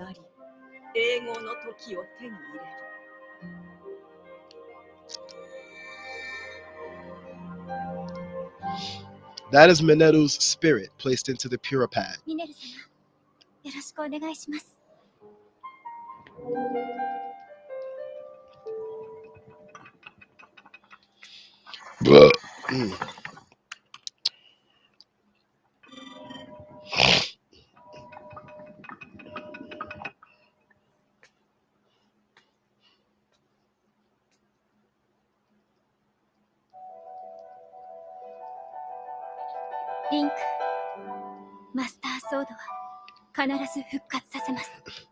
And this is how she's going to restore it.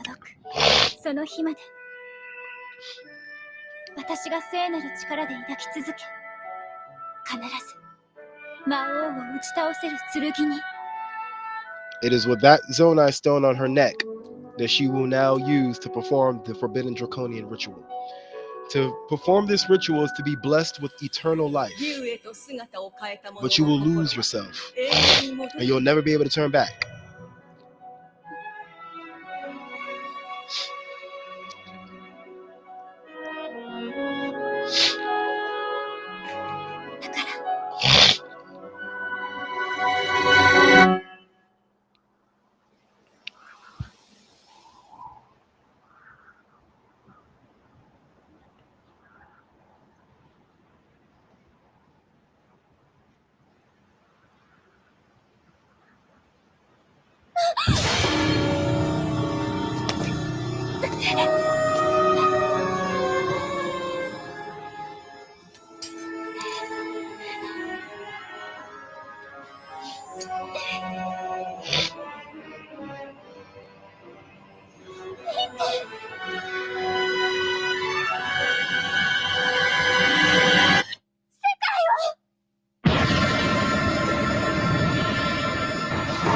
That is what became of her.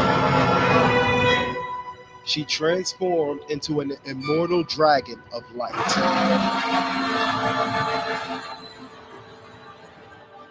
So this is a woman who, once again, for the second time in her young life, sacrificed her life, her freedom, her sanity, and everything about her, but this time for the sole purpose of restoring strength to a sword. But it is that sword that was needed. Because as far as she told everyone in this time, Link was their only line of defense left. And we all know the hero of time, the wielder of the Triforce of Courage, will always step forward to do it. And she had been in that form from that point on, which meant that she had been in that dragon form for thousands and thousands and thousands of years. She's been holding on to that sword, instilling it with power for thousands and thousands and thousands and thousands of years. The only issue is that she will never be able to turn back. And there is no way to undo the ritual. She will remain a dragon for the rest of her life, for the rest of eternity, because these dragons are immortal. This is her final words. Link. Link. あなたの剣、マスターソードは魔王を滅する唯一の力。一度は魔王に敗れたけれど、長い眠りがこの深い傷を癒し、今度こそ魔王に打ち勝てるように。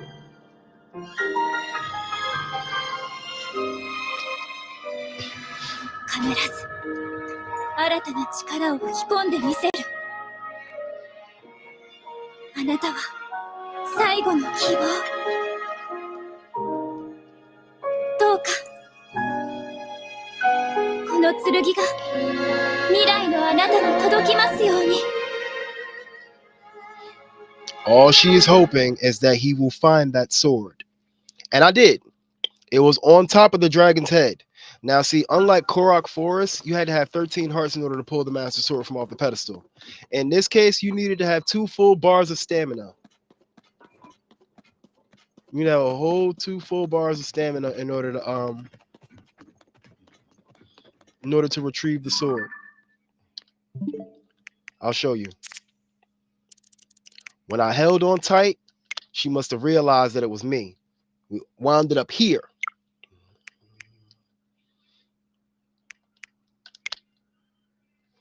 Right on top of her head, the Master Sword. And all that was left was Zelda's prayer that that sword would reach us. And with its power, we lay waste to the Demon King. And with that being said, I'm going to move over to the next game.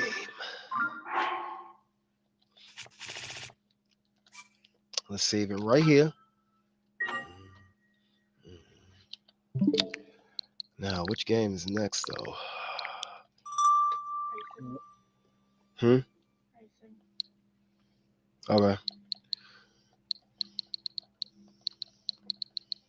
Unless you had another one in mind. I don't know. It's a marathon. Anything goes.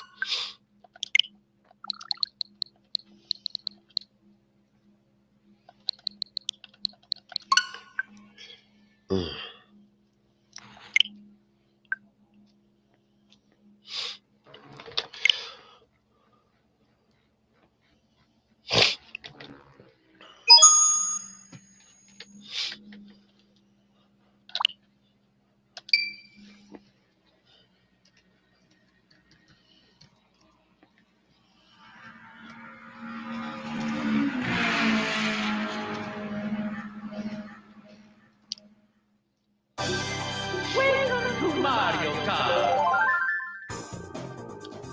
I haven't played this in so fucking long, guys. Oh, Mario Grand Prix. Select your player. how many of those buns did you make?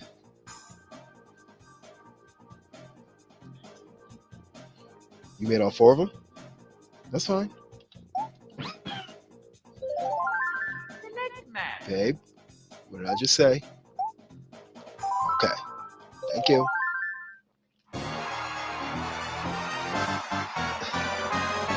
Oh, man.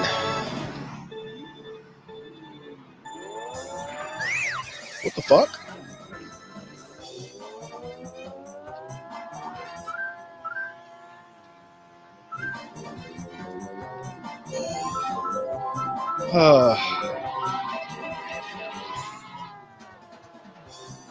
What, the game I'm playing? Mario Kart 64. This is when Mario Kart came out for the Nintendo 64.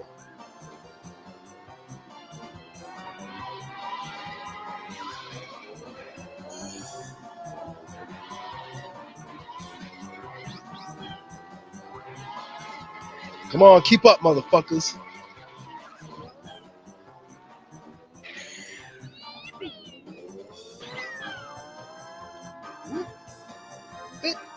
Bring your ass back here.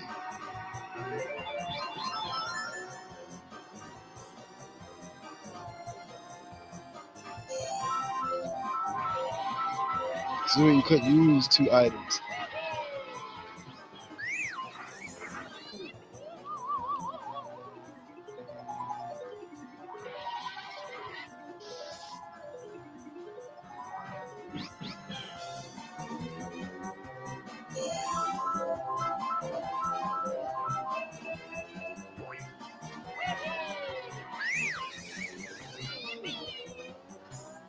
Move, Mario.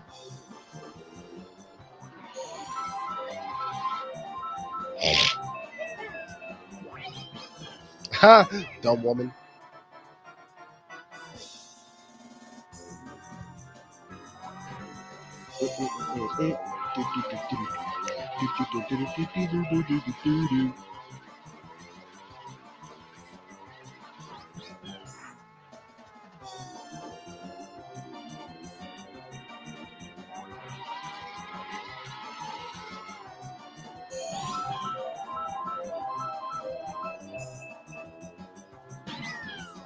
happened?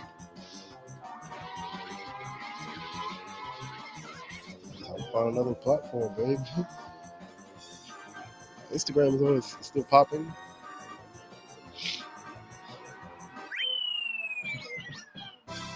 On Instagram.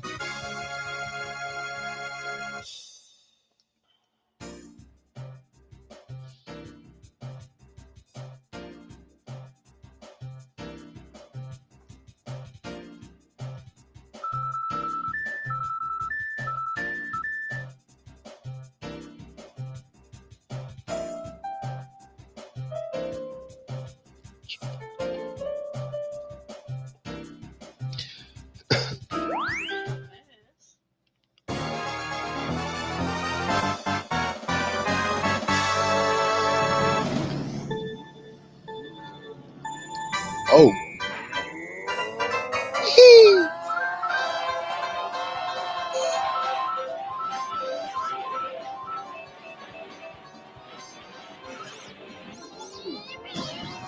Motherfucker, get out of my way. First place is mine, bastards.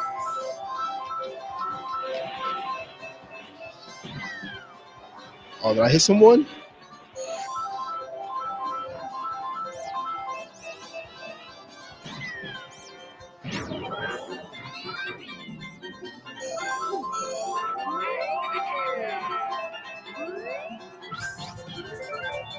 Oh. Move, Mario.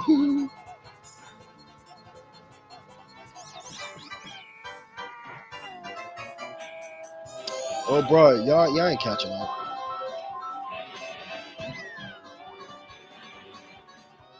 Peach, you the only one that's within shooting range right now. You better hurry up. Oh, she did get stumped.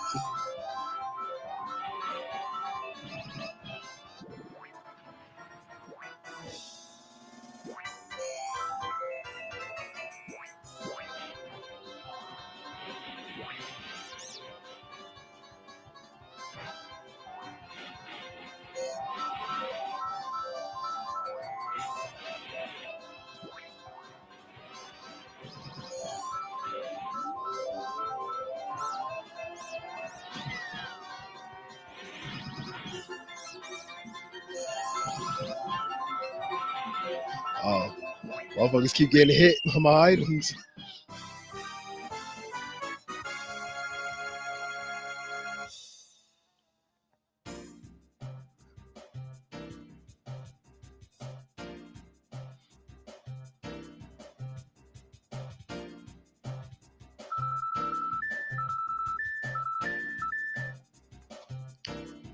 This woman said, I'm good with Outback and Longhorn Steakhouse. $2,500 for a meal is crazy. Ladies, y'all making this hard for the rest of us.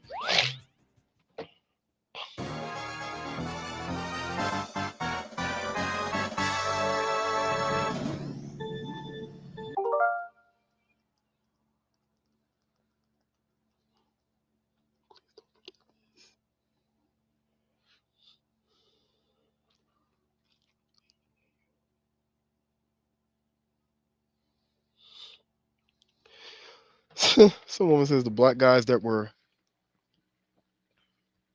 nerds in high school and got rejected by women for the drug dealers need to get over it and date them now. We were victims, then they preyed on us.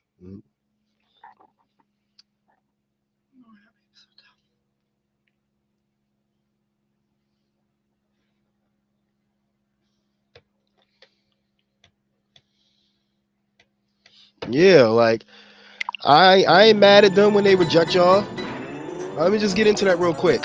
Like, see, we live in a world where now, and it was just they just did this, and my boy Trip, man, that boy never fucking misses, man. He said something deep as hell, that women have taken the worst qualities of a man and instilled them within themselves. Like, you see a lot of us men devoid of emotion, but y'all don't. But that is because of the career requirements. Some of these career requirements require us to not give a fuck. Look how many of us are devoid of emotion. Like, and he said something about we don't get intimidated by a successful woman. The problem with that is that that's what y'all lead by. Y'all don't lead by saying, "Oh, I'm a good woman. Oh, I'm a very successful woman, but I'm also going to therapy so I can address my childhood trauma, so I can get over that, so I don't inflict that trauma on nobody else in my adult life." Like, and men, we do it too. We reject going to therapy because we feel like therapy is for pussies. So who the fuck is gonna care about what we have to talk about? So I can understand that to an extent, but ladies, if their problem is that they rejected us when they were nerds, and now that we're successful, they expect us to get over it and give them a chance. We were victims when they preyed on us. No, you weren't. No, you weren't. You were a woman with a free will who could choose and refuse. At least that's what I believe. Women shouldn't be forced into doing anything they don't want to do. Nobody told you to go be with that thug. Nobody told you to go be with that drug dealer. That's how it is nowadays. Most of them get rejected for the drug dealer, and then they get pregnant. Oh, that was fun. Now, where are all the good men who take care of other people's kids? Yeah, we take offense to that because y'all wouldn't do it for us. Why would we do it for y'all? Huh? And it's not to lump everybody in the same category, because a lot of women, unfortunately, like to lump all men in one fucking category. Like as though women ain't dirty too. I'm not saying that men are perfect, but women ain't perfect either. We all could learn. We could all learn something along the way. But for you to expect that nerd who you rejected and made fun of back in high school to suddenly turn around and accept you now because you chose the thug,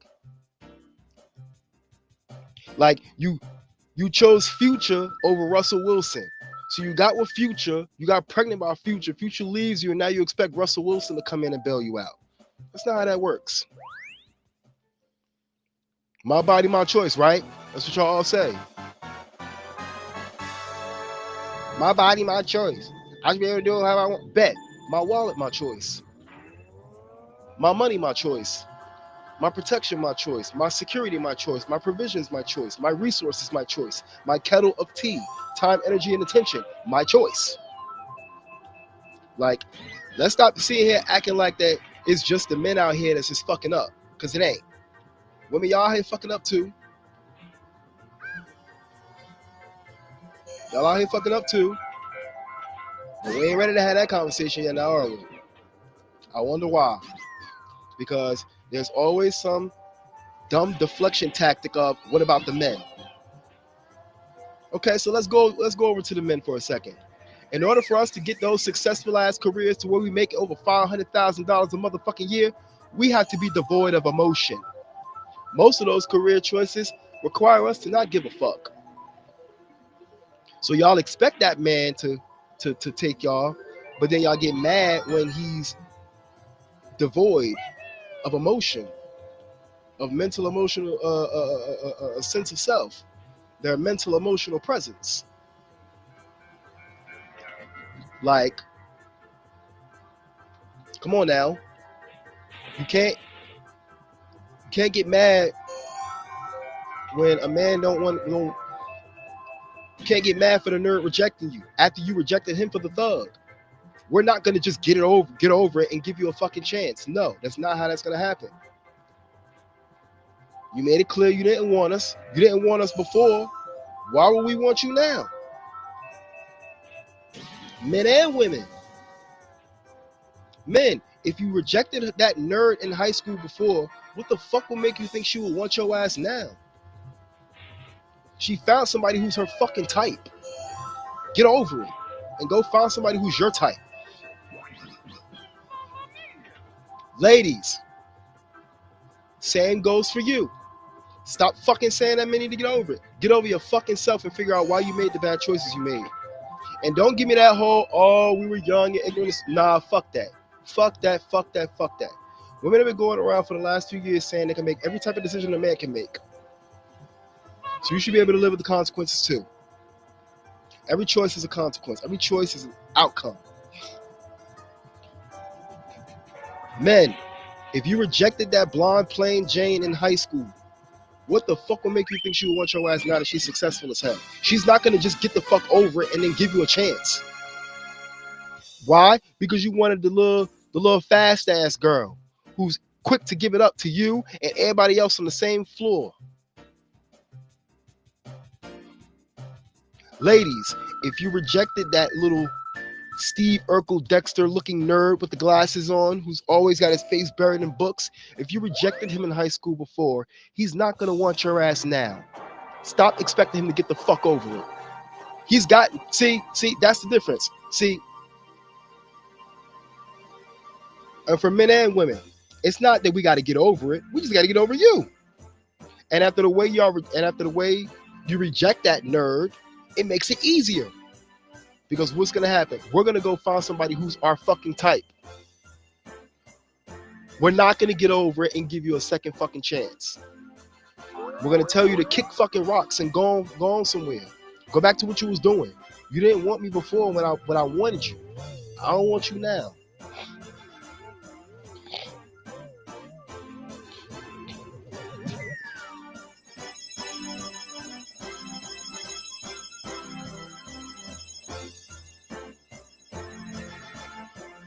Oh, don't worry. He's a nerd. He's a nerd. He's too nerdy for me. I don't want him. But as soon as you see him, but see, and I hate when they look down on us nerds because we be the same motherfuckers who y'all had to come to ask for a fucking job. We the same motherfuckers who y'all coming to ask for help for financial, for help in managing your finances and shit. We the same ones y'all come to when shit hit the fan. Mario Grand Prix. Select your player. Because we nerds are the ones that are at the forefront of creating everything. Like, we gonna have to get over this dumb shit with this man versus women bullshit. This shit getting on my nerves. We all getting too old for this.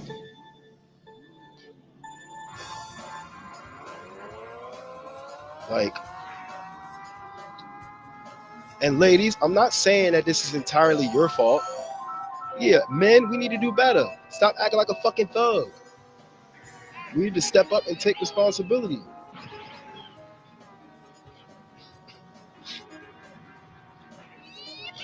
Like, we need to get out of this fucking delusion. Every one of us, all of us. Like, it's not healthy. It's not healthy for any of us. And it's only going to divide us as a whole.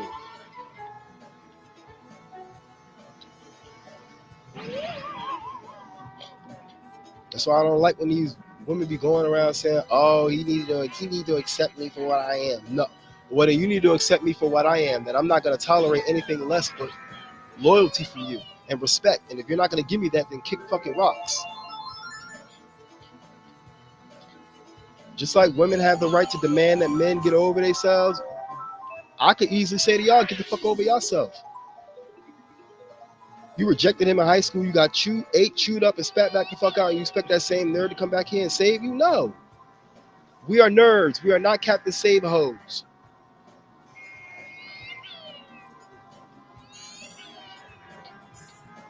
That's not our style.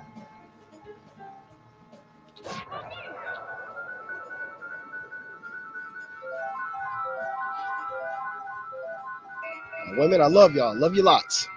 But some of y'all acting like fucking lizards. Cold-blooded ass reptilian with these outrageous ass standards.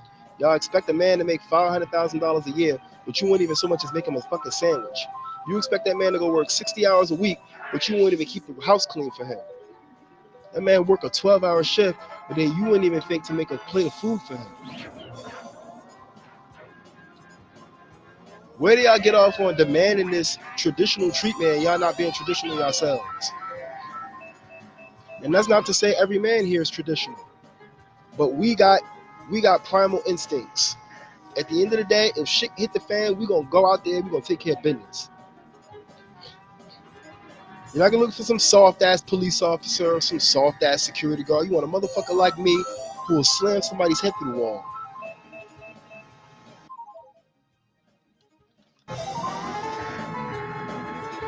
Well, if he was doing the necessities, he's not really doing much of anything.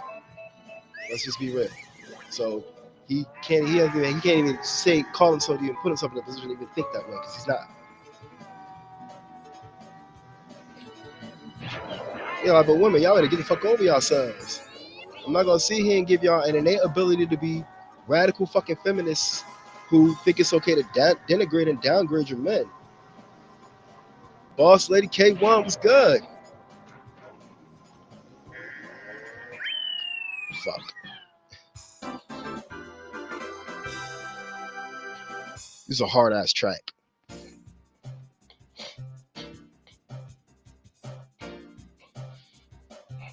Like both men and women, we both got to do better. Men, we got to stop acting like thugs. We got to stop sagging our pants below our asses. Sagging is fagging. And I ain't no fag, so I don't sag. I've taken the shoelaces off my shoes and tied them to the belt straps to keep my fucking pants from sagging. I folded these bitches up. I pinned my pants to my underwear to keep these bitches from sagging. Like, bruh. Like, cause I can understand to an extent how these women feel. Men say they want to be treated like men, but they ain't acting like men. You need to give that woman something to fucking respect. And women, you need to stop getting fucking mad when a man is ready to take the lead. If you want the throne, you can have the throne, but you got to fend for the castle all by yourself. That's the catch. You got all the responsibilities of maintaining your castle, defending it from the enemy invasions, building your armies, managing finances, the decision making. If you want the throne, you can have it, but you got to take the kingdom all by yourself. All by yourself.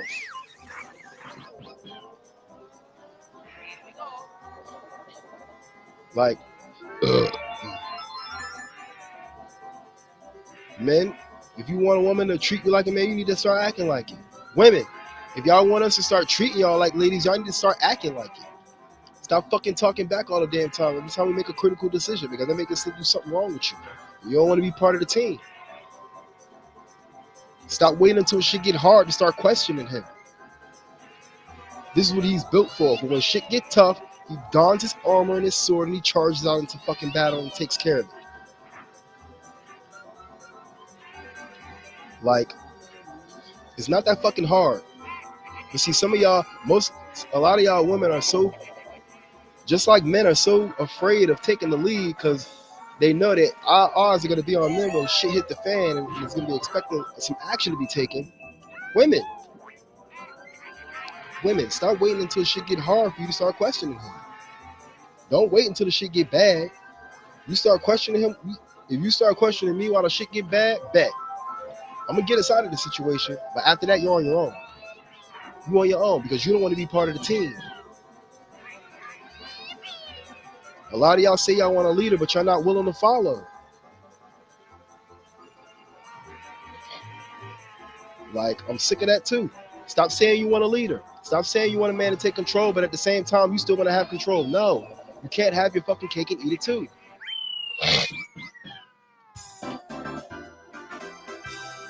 What's it going to be? You want to lead or you going to follow? If you want to lead, go on about your fucking business. Get off my table and make room for a woman who actually wants to step in and follow. A woman who wants to step in and be led.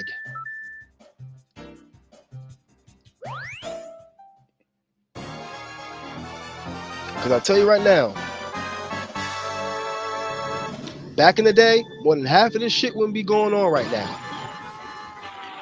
More than half of this shit wouldn't be going on.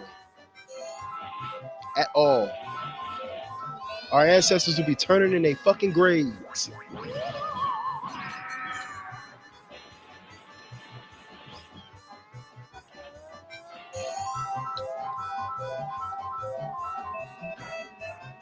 A lot of y'all will be turning in y'all graves right now. A lot of our ancestors will be turning in their graves. Like, at some point, we are all going to have to get our heads out of our asses and get with the fucking program. You see what's going on out here in this world. Now, all a woman got to do is get naked in front of a fucking camera and she can just make a whole bunch of fucking money. Meanwhile, a motherfucker like me who's trying to live stream and make a career out of this, I got to go through every stump, every bump, every crack, every hoop. Meanwhile, all they got to do is get naked and play with themselves. Mario Tennis. Like, where's the fairness in that? And before any of y'all say it, I didn't vouch for that shit.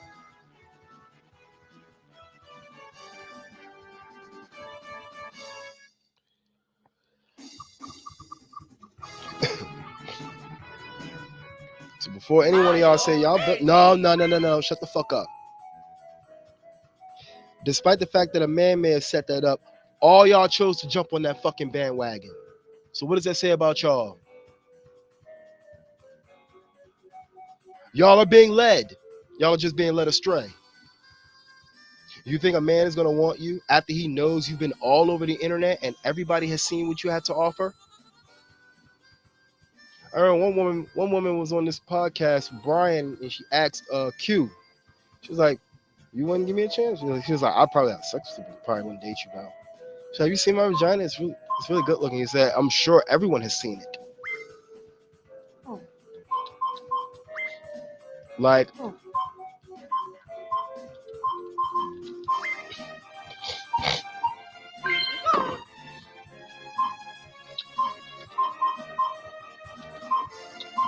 and that's not to say it ain't all that bad, but decisions have consequences. When you project yourself like that, that's what happens. You're going to be projected as such.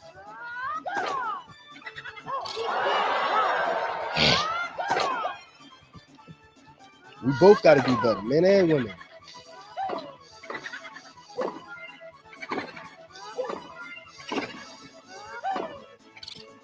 Turkey love. Like, and we can do better. Men, we got to start giving women something to respect. Women, y'all got to start treating us with more respect and lower your stupid ass standards. And if you feel like you can't lower your fucking standards, buy a dog, die alone. Like, I don't have no sympathy for them women. Hey, Mario. Change coat.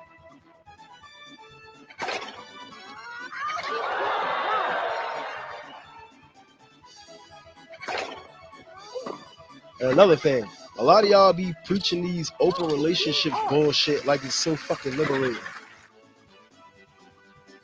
Like having more than just your own man's dick in your mouth is cool as hell. No, that shit ain't. Ah, La Reina, the beauty queen.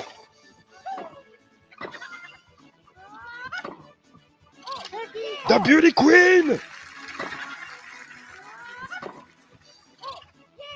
right, what was I about to play?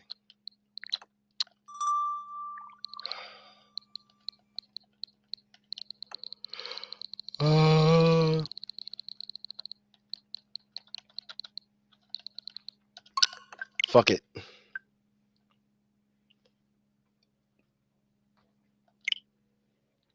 How you doing?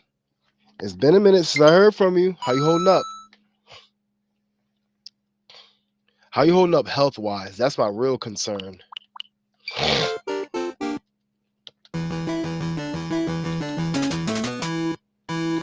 Oh, no.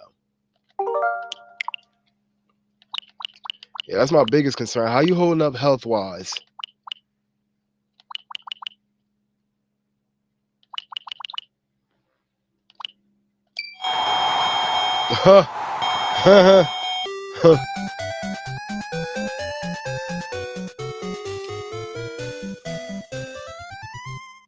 All right.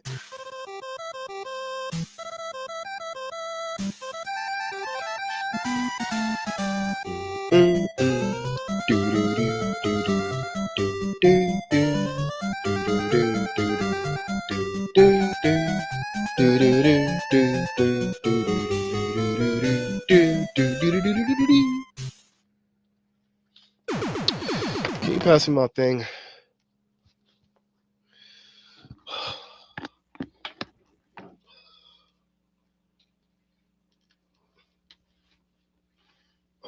second, guys.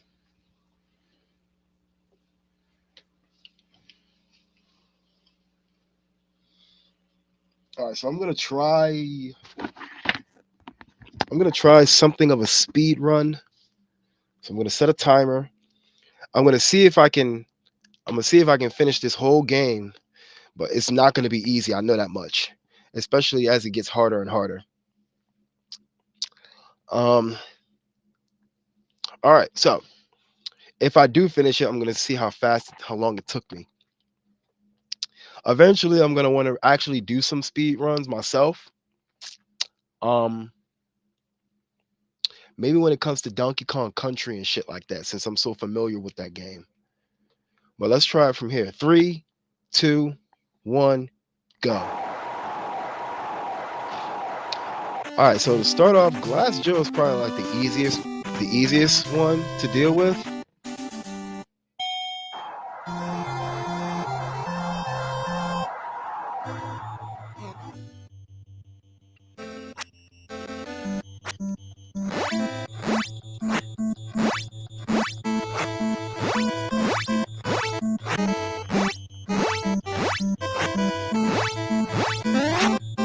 Vive la France!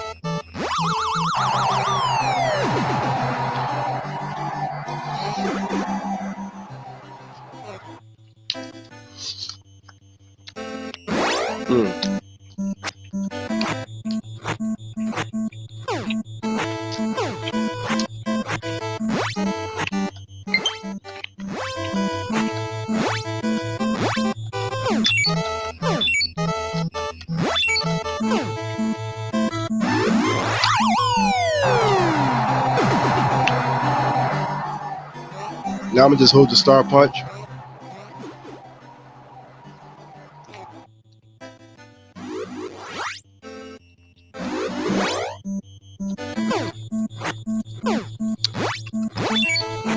Just like in every Mike Tyson Punch-Out game, 3 knockdowns with an automatic KO.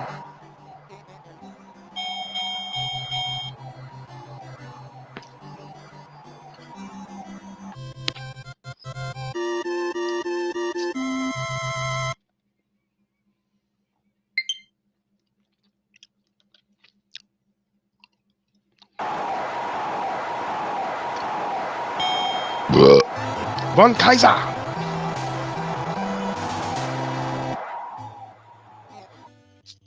Okay.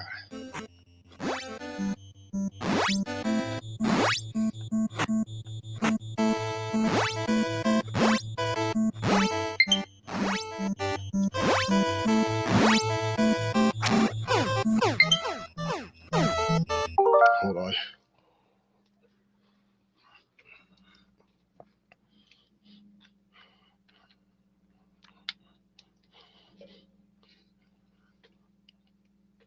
Okay, good. There we go.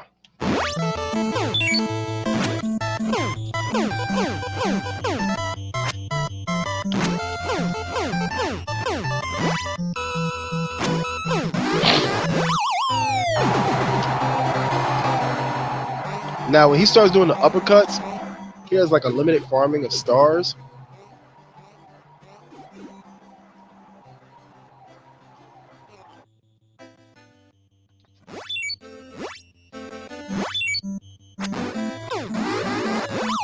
Okay.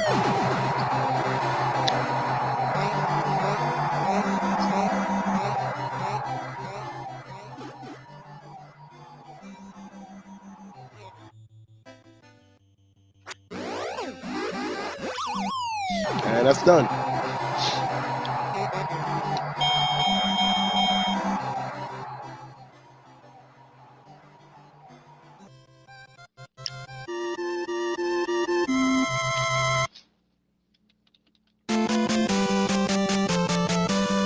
The first title bout is against none other than Piston Honda himself.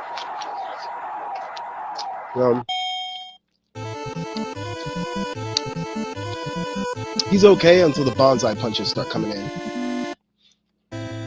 Gotta definitely be ready for that.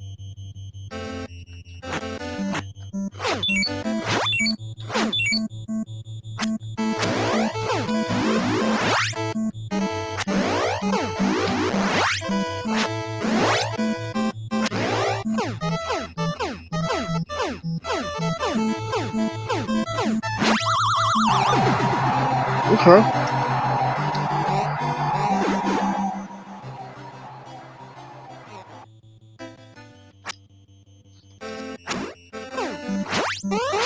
Oh, here it comes. There we go. It's not going to be a knockdown, but I stopped the bonsai punches.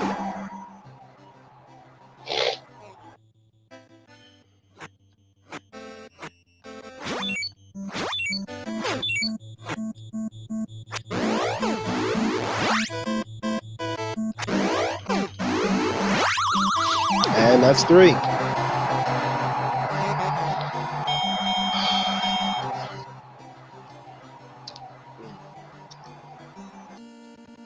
Should have ate this earlier if I knew I was going to be able to put it in my system.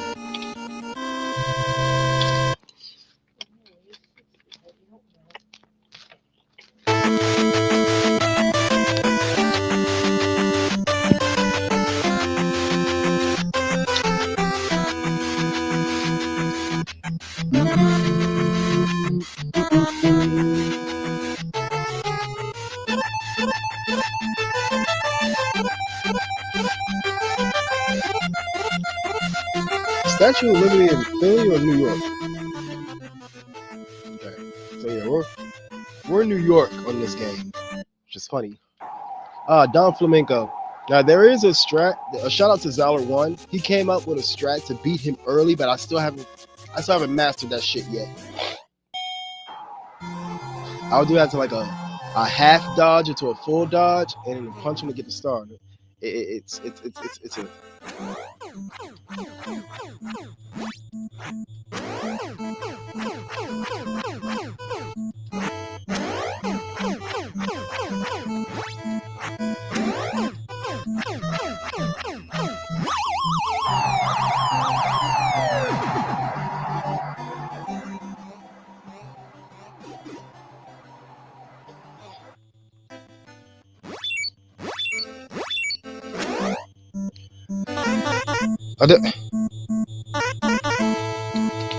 punch him. Press this button. Which way? That one. Thank you.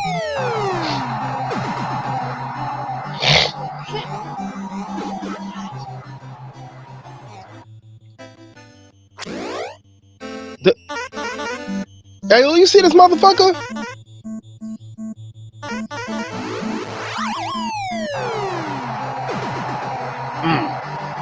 He's done.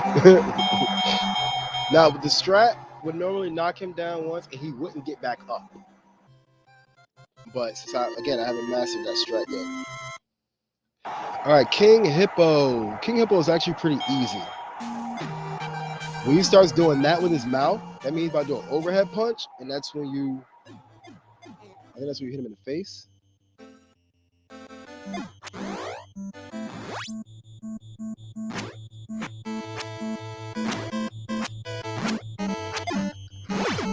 Yeah. 4, 5, 6, 7, 8. 1, 2, 3, 4, 5, 6, 7, 8.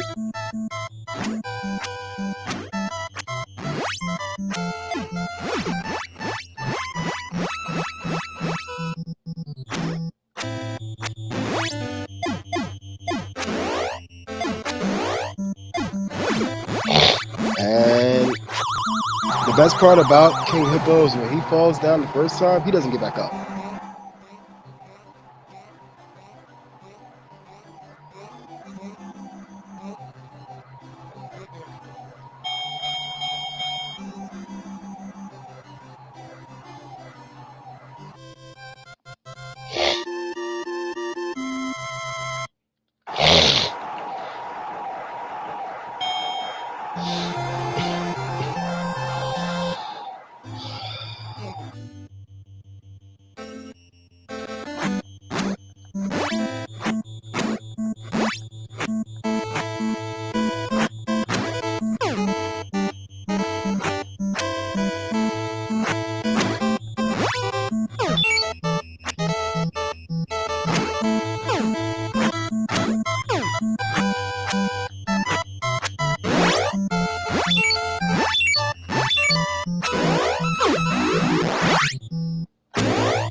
Oh no.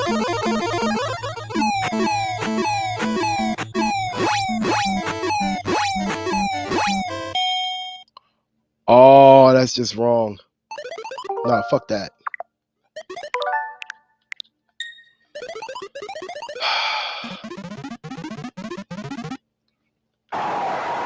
Damn.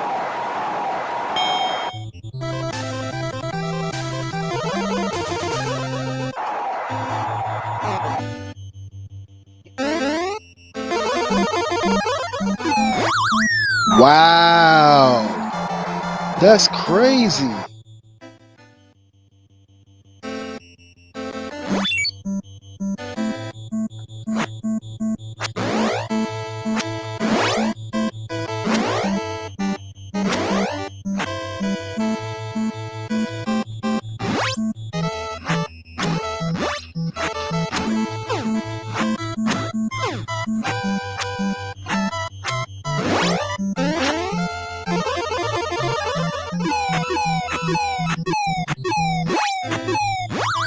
Oh, you gotta be shitting me.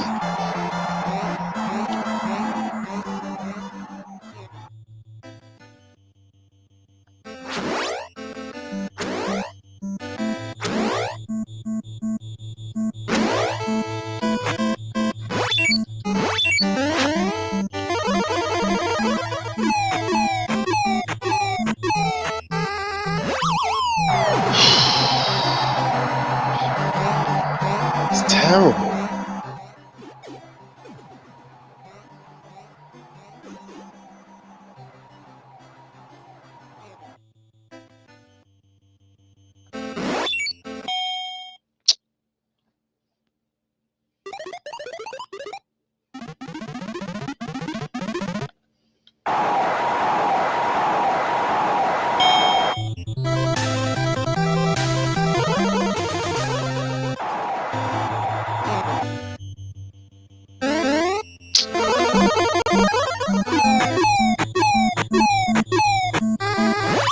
Oh, so he does that 5 times. Okay. It's been so long since I played this shit that I forgot.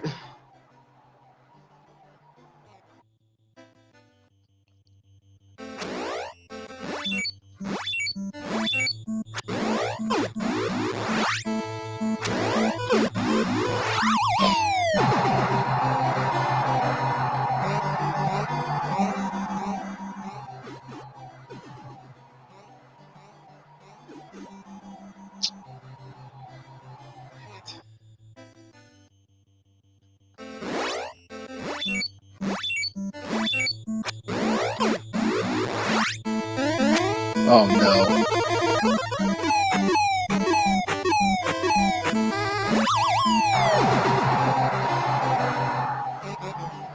Thank God. That was a lot harder than it was supposed to be.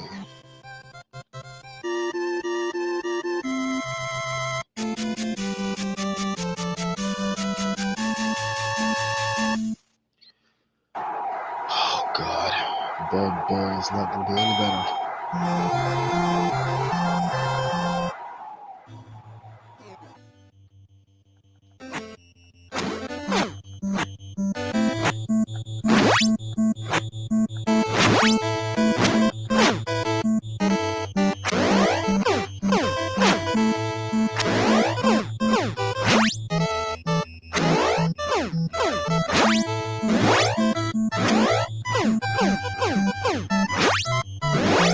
Damn it.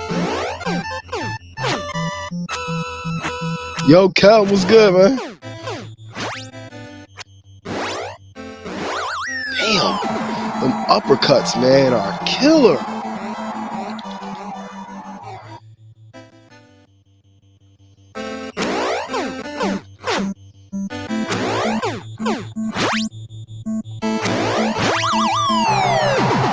Yo, Cal, I appreciate you coming in. Yo, what's good?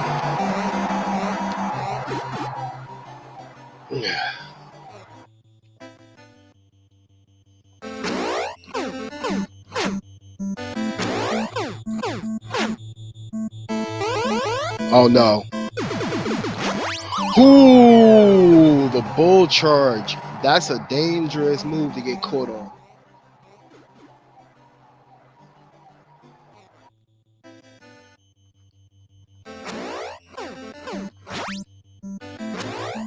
Bro, Sandman is gonna be a problem. Like, this motherfucker already kicking me all over the place.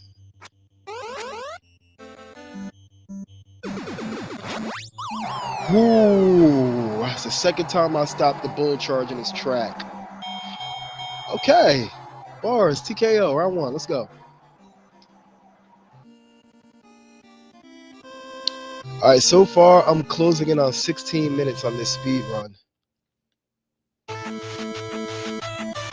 Which new game you talking about, yo?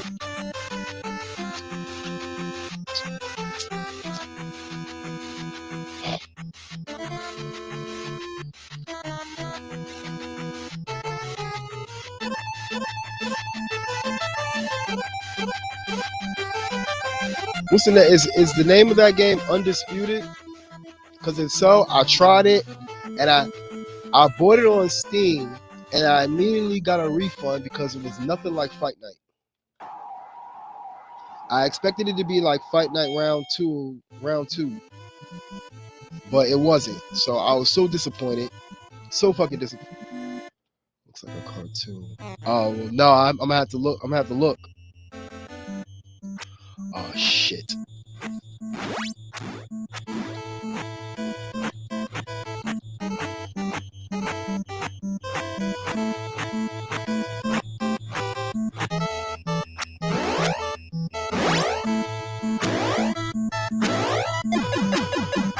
Oh.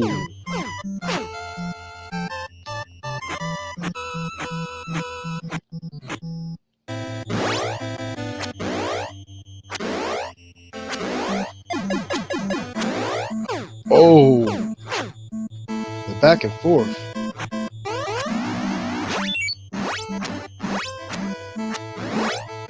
What?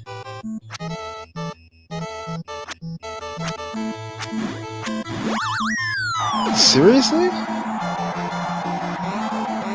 I'm gonna have to look it up.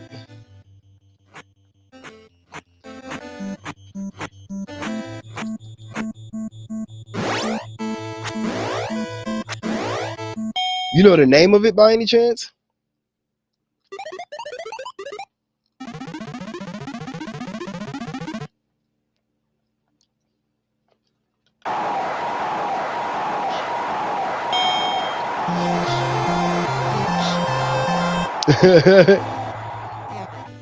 we'll figure it out.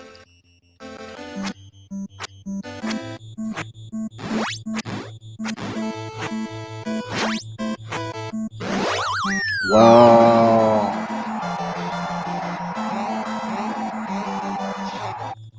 Damn.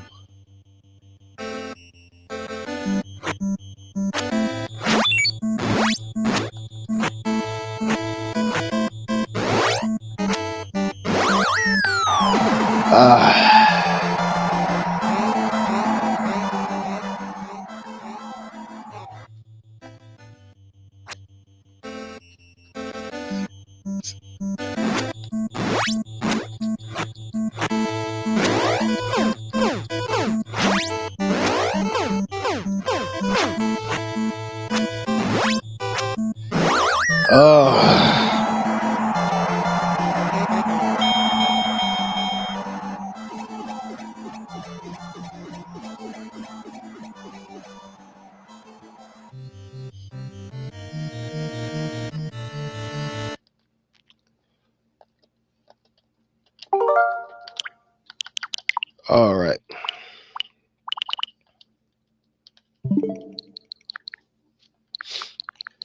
All right, what's next?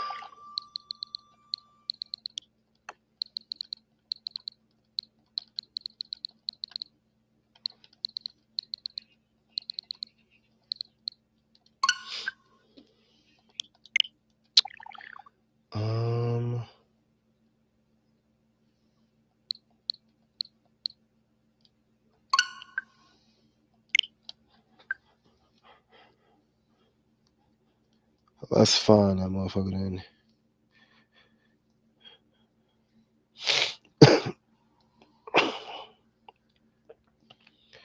Should I stay home tomorrow as an added measure? To be honest, yes. It's up to you how you feel, honey.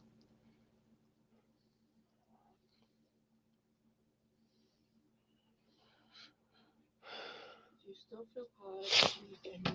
Hey, well, babe, I want to make absolute certain that my recovery is.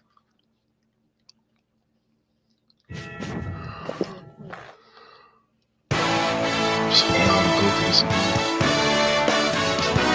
Yo, Aldrin, I appreciate you coming in, man. Thank you.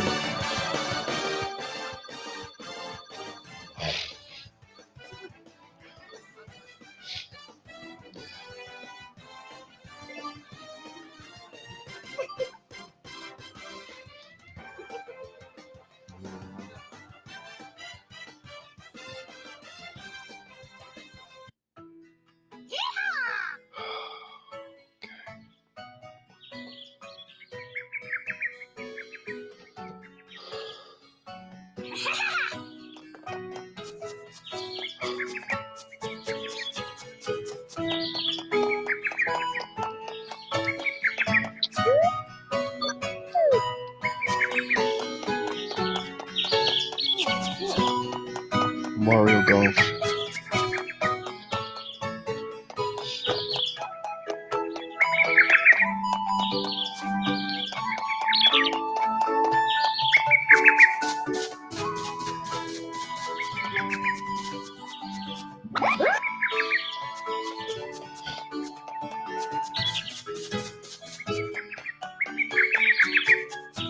Thunder Ray. Okay. That's the name of it. Thunder Ray.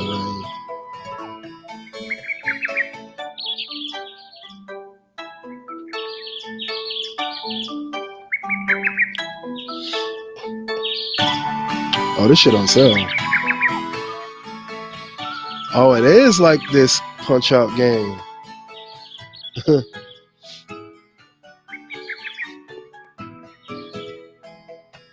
That's crazy. That shit looks even crazier than Punch Out.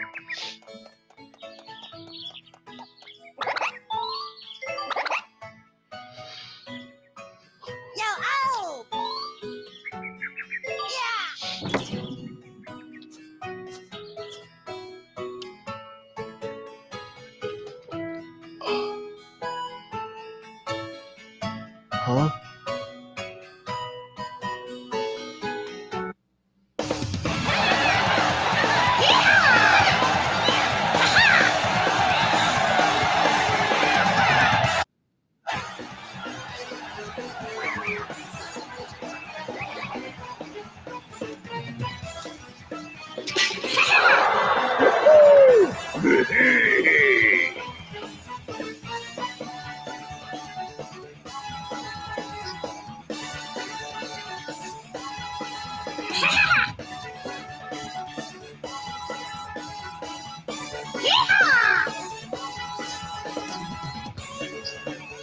Ready?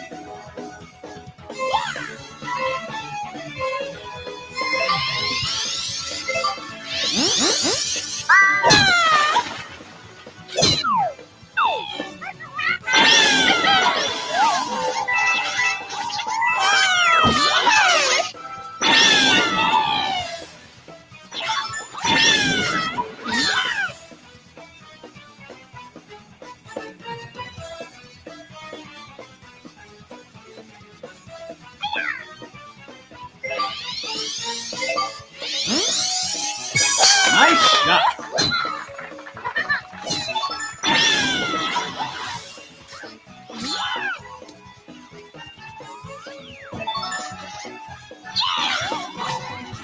Nice shot.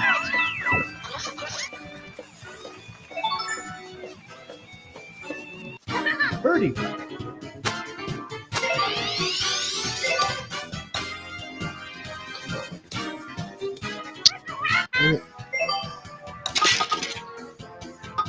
Nice par.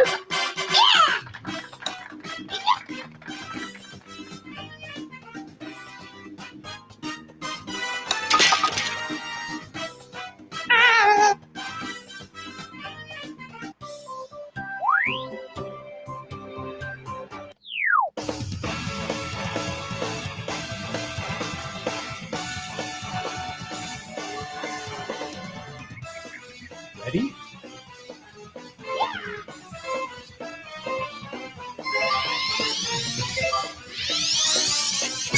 Nice shot.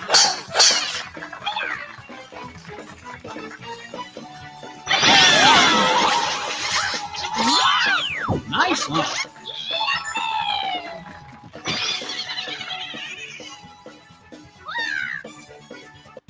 Birdie.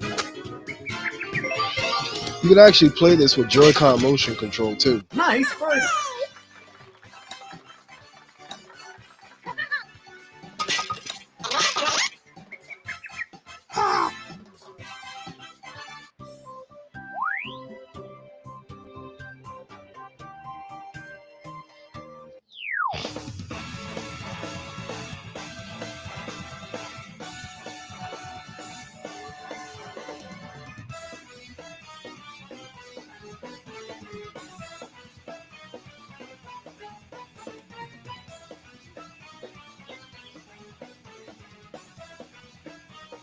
Ready?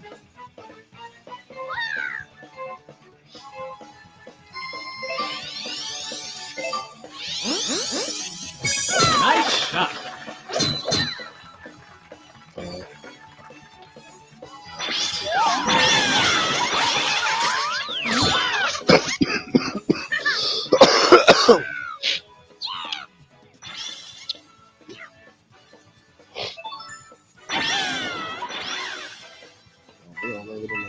Okay.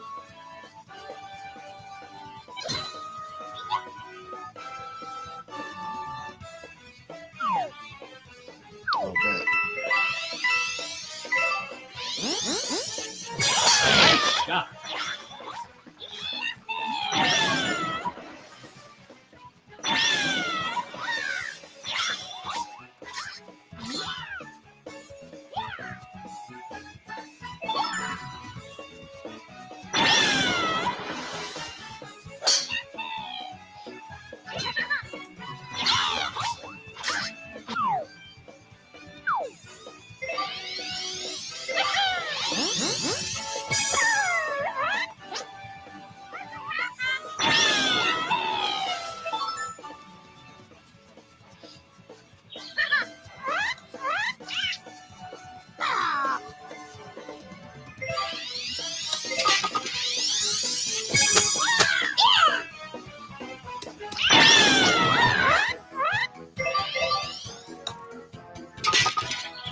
Nice par.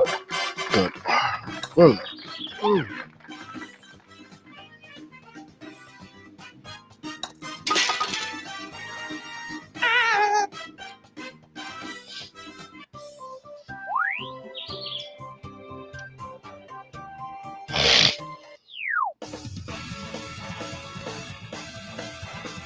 Oh, what? Ready?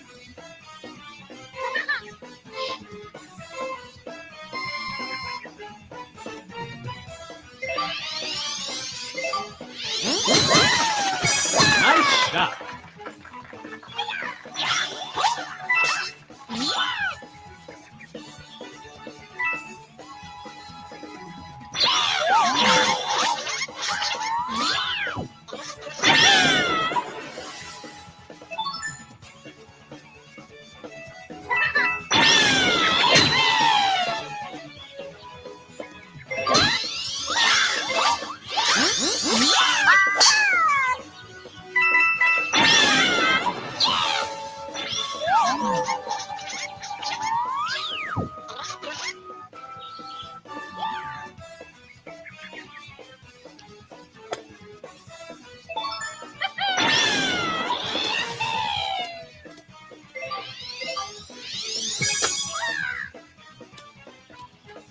Oh, okay.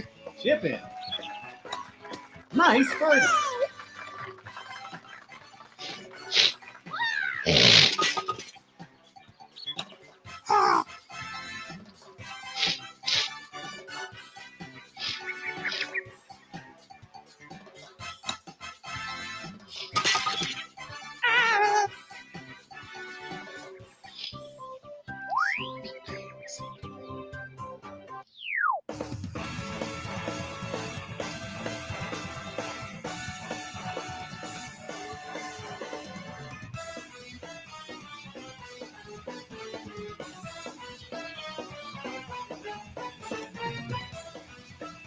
Ready?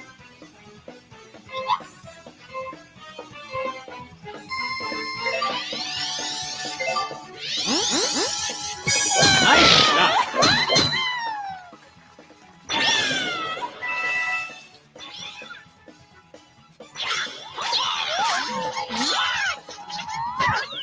Damn.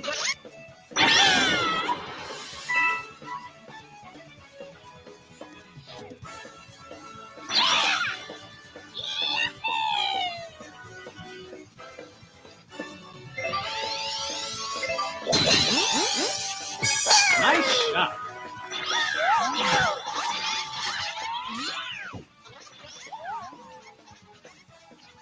Someone's throwing shit at me, knocking me over.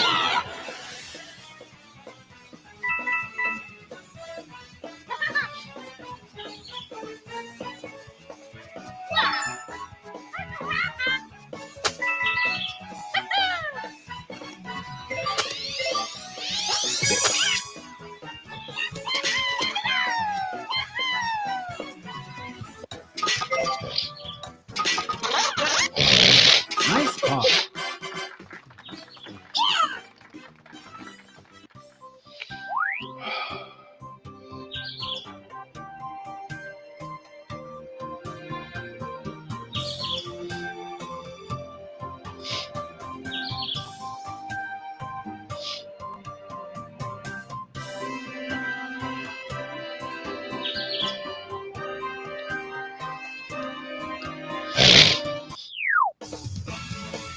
Ready?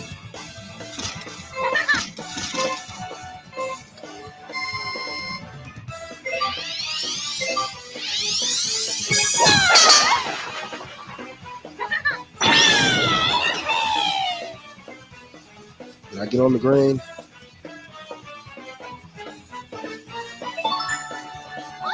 Nice launch. Perfect. Damn, it's a long ways. Birdie.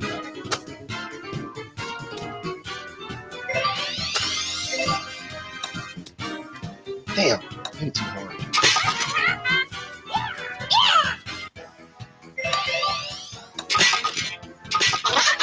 Nice pop. I'll take it.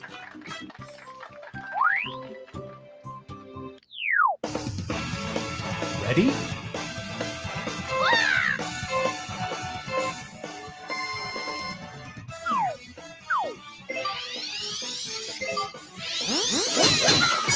Nice shot.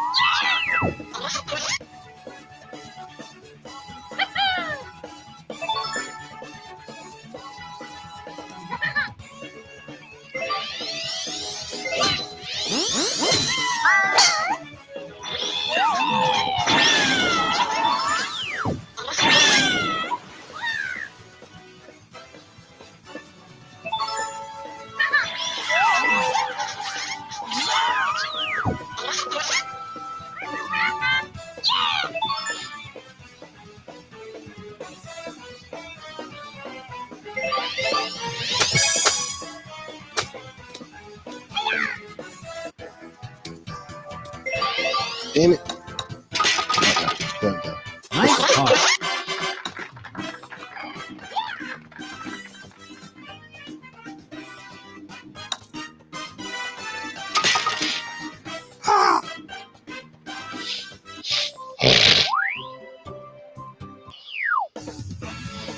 Ready?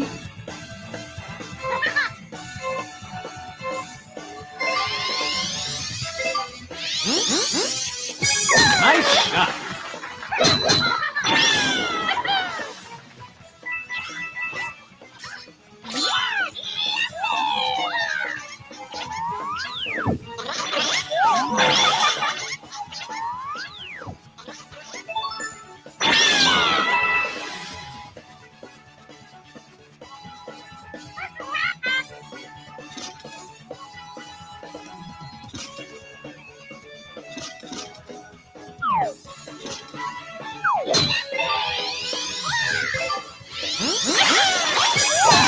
shot.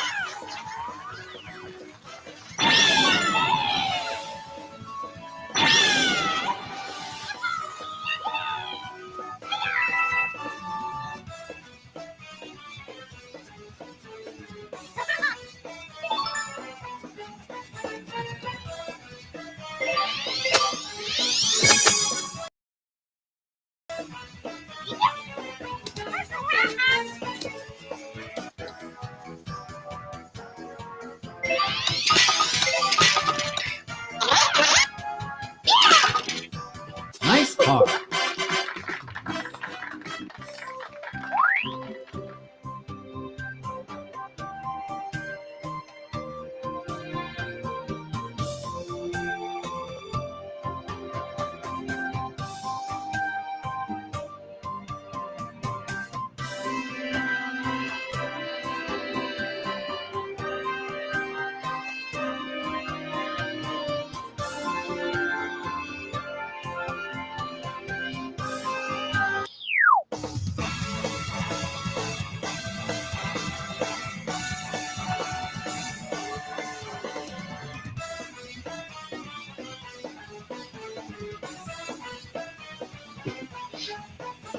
Ready?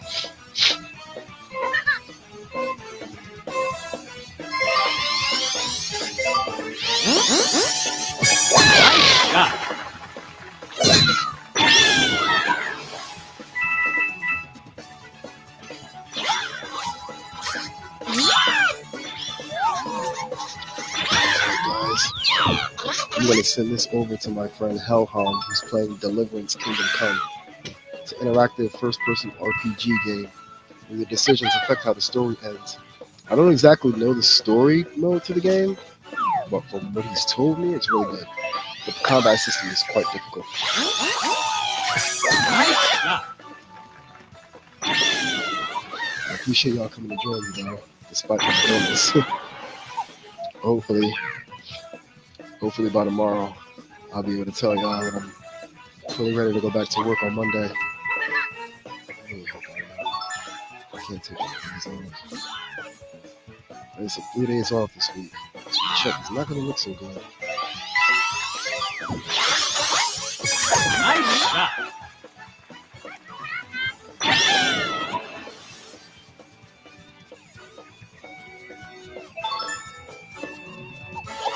Nice one. Yeah, I put my phone and stuff in the phone. Birdie.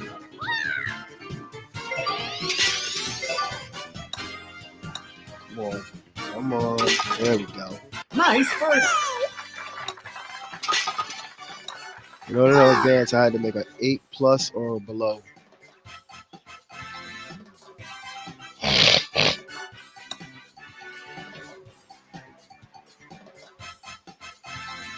Are you playing anything with me or no? I'm not sure.